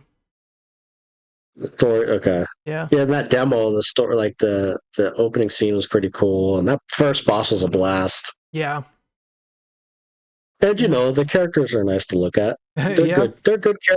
Good design. Yep, very good character The design. game is designed good. Does Tiffany love the characters? Yeah, she does actually. Who She likes watching wouldn't, it. man? Yeah. Who wouldn't? Who wouldn't like watching that game, man? Yep. It's like fun. it's all in one. The game looks great and it plays great. Yep. And I've heard there's been talk about a sequel already, so that's cool. Really? Yeah. Isn't it? It's just on the PS5, right? It is, Or yeah. it's on a PC too. I think it might eventually come to PC. I've seen talks of that, but it's Well, not yet. Like on console, it's just on PS5. Yeah. Wow. So that's another game PS5 has. Yep. Dang. Eve. Yeah. How many people do you think are going to cosplay Eve at every Tons. gaming event now? Tons. And there's tons of different outfits and stuff, so yeah, there's a lot to choose from. Good. I heard they're going to make their Tifa outfit. Oh, really? Oh, okay. Yeah. I could see that Like crossover. there's been rumors that because they might sell outfits or something like DLC outfits. Yeah, that makes sense. And like Tifa would be one. Yeah, that which makes sense. Yeah, good old Stellar Blade. Yeah, that will be the next game. It'll give me kind of a break of the fantasy, side, like side, get more compared sci-fi. to like sci-fi-ish. Yeah. Yep. And then I'll go to Dark Souls 2. Nice. And then Dark Souls 3. And then probably finish Bloodborne. Yeah, that's a good route through them. Yeah.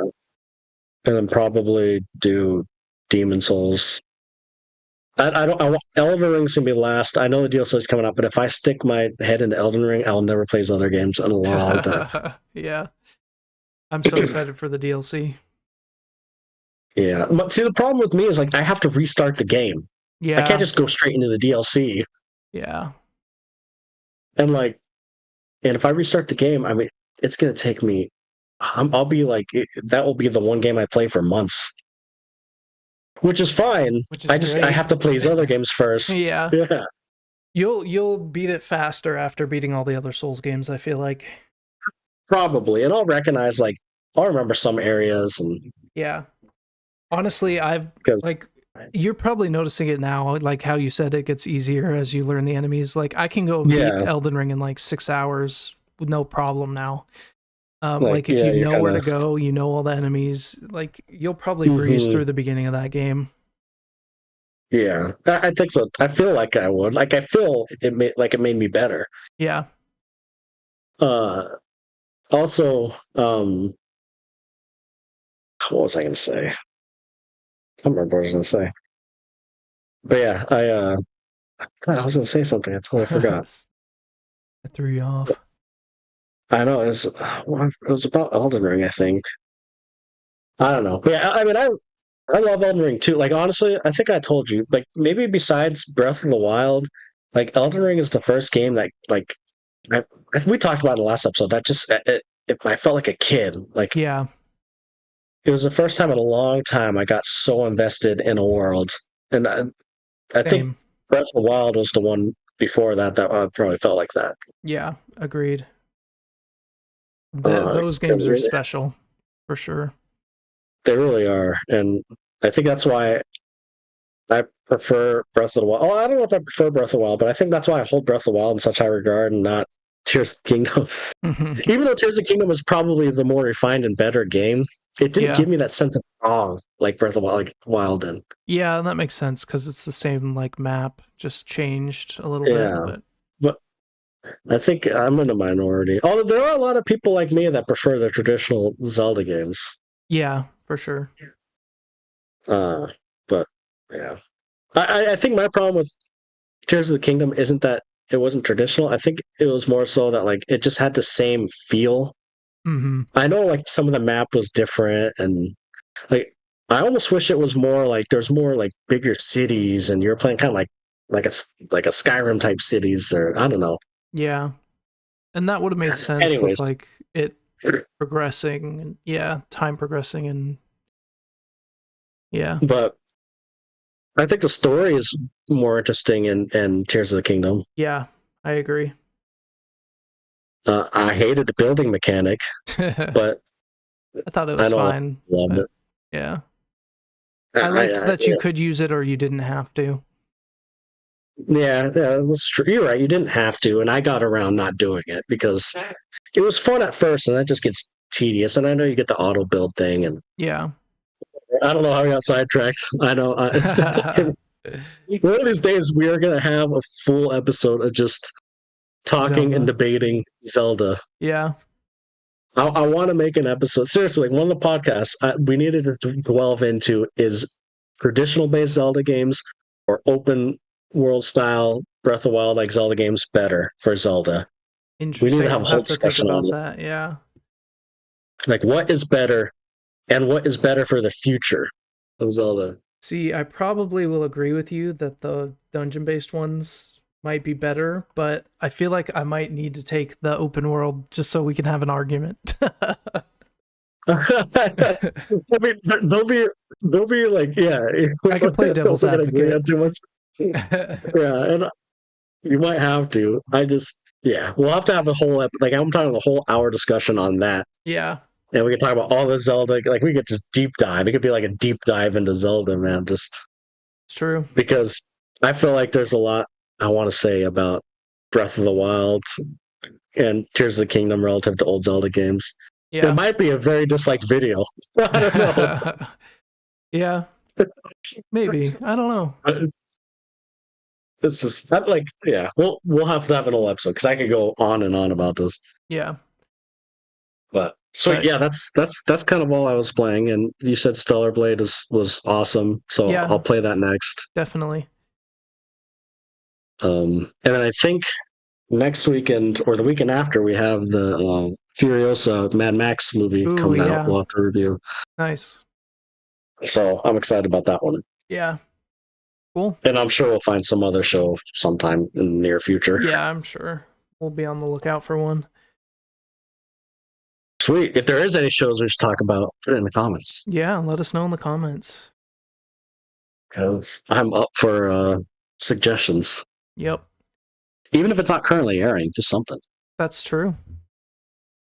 But, all right. Well, so, we've yeah, gone long, and my wife is texting me, so we gotta cut it off here. So, thanks everyone for listening to the VGA podcast, and we will talk to you next week.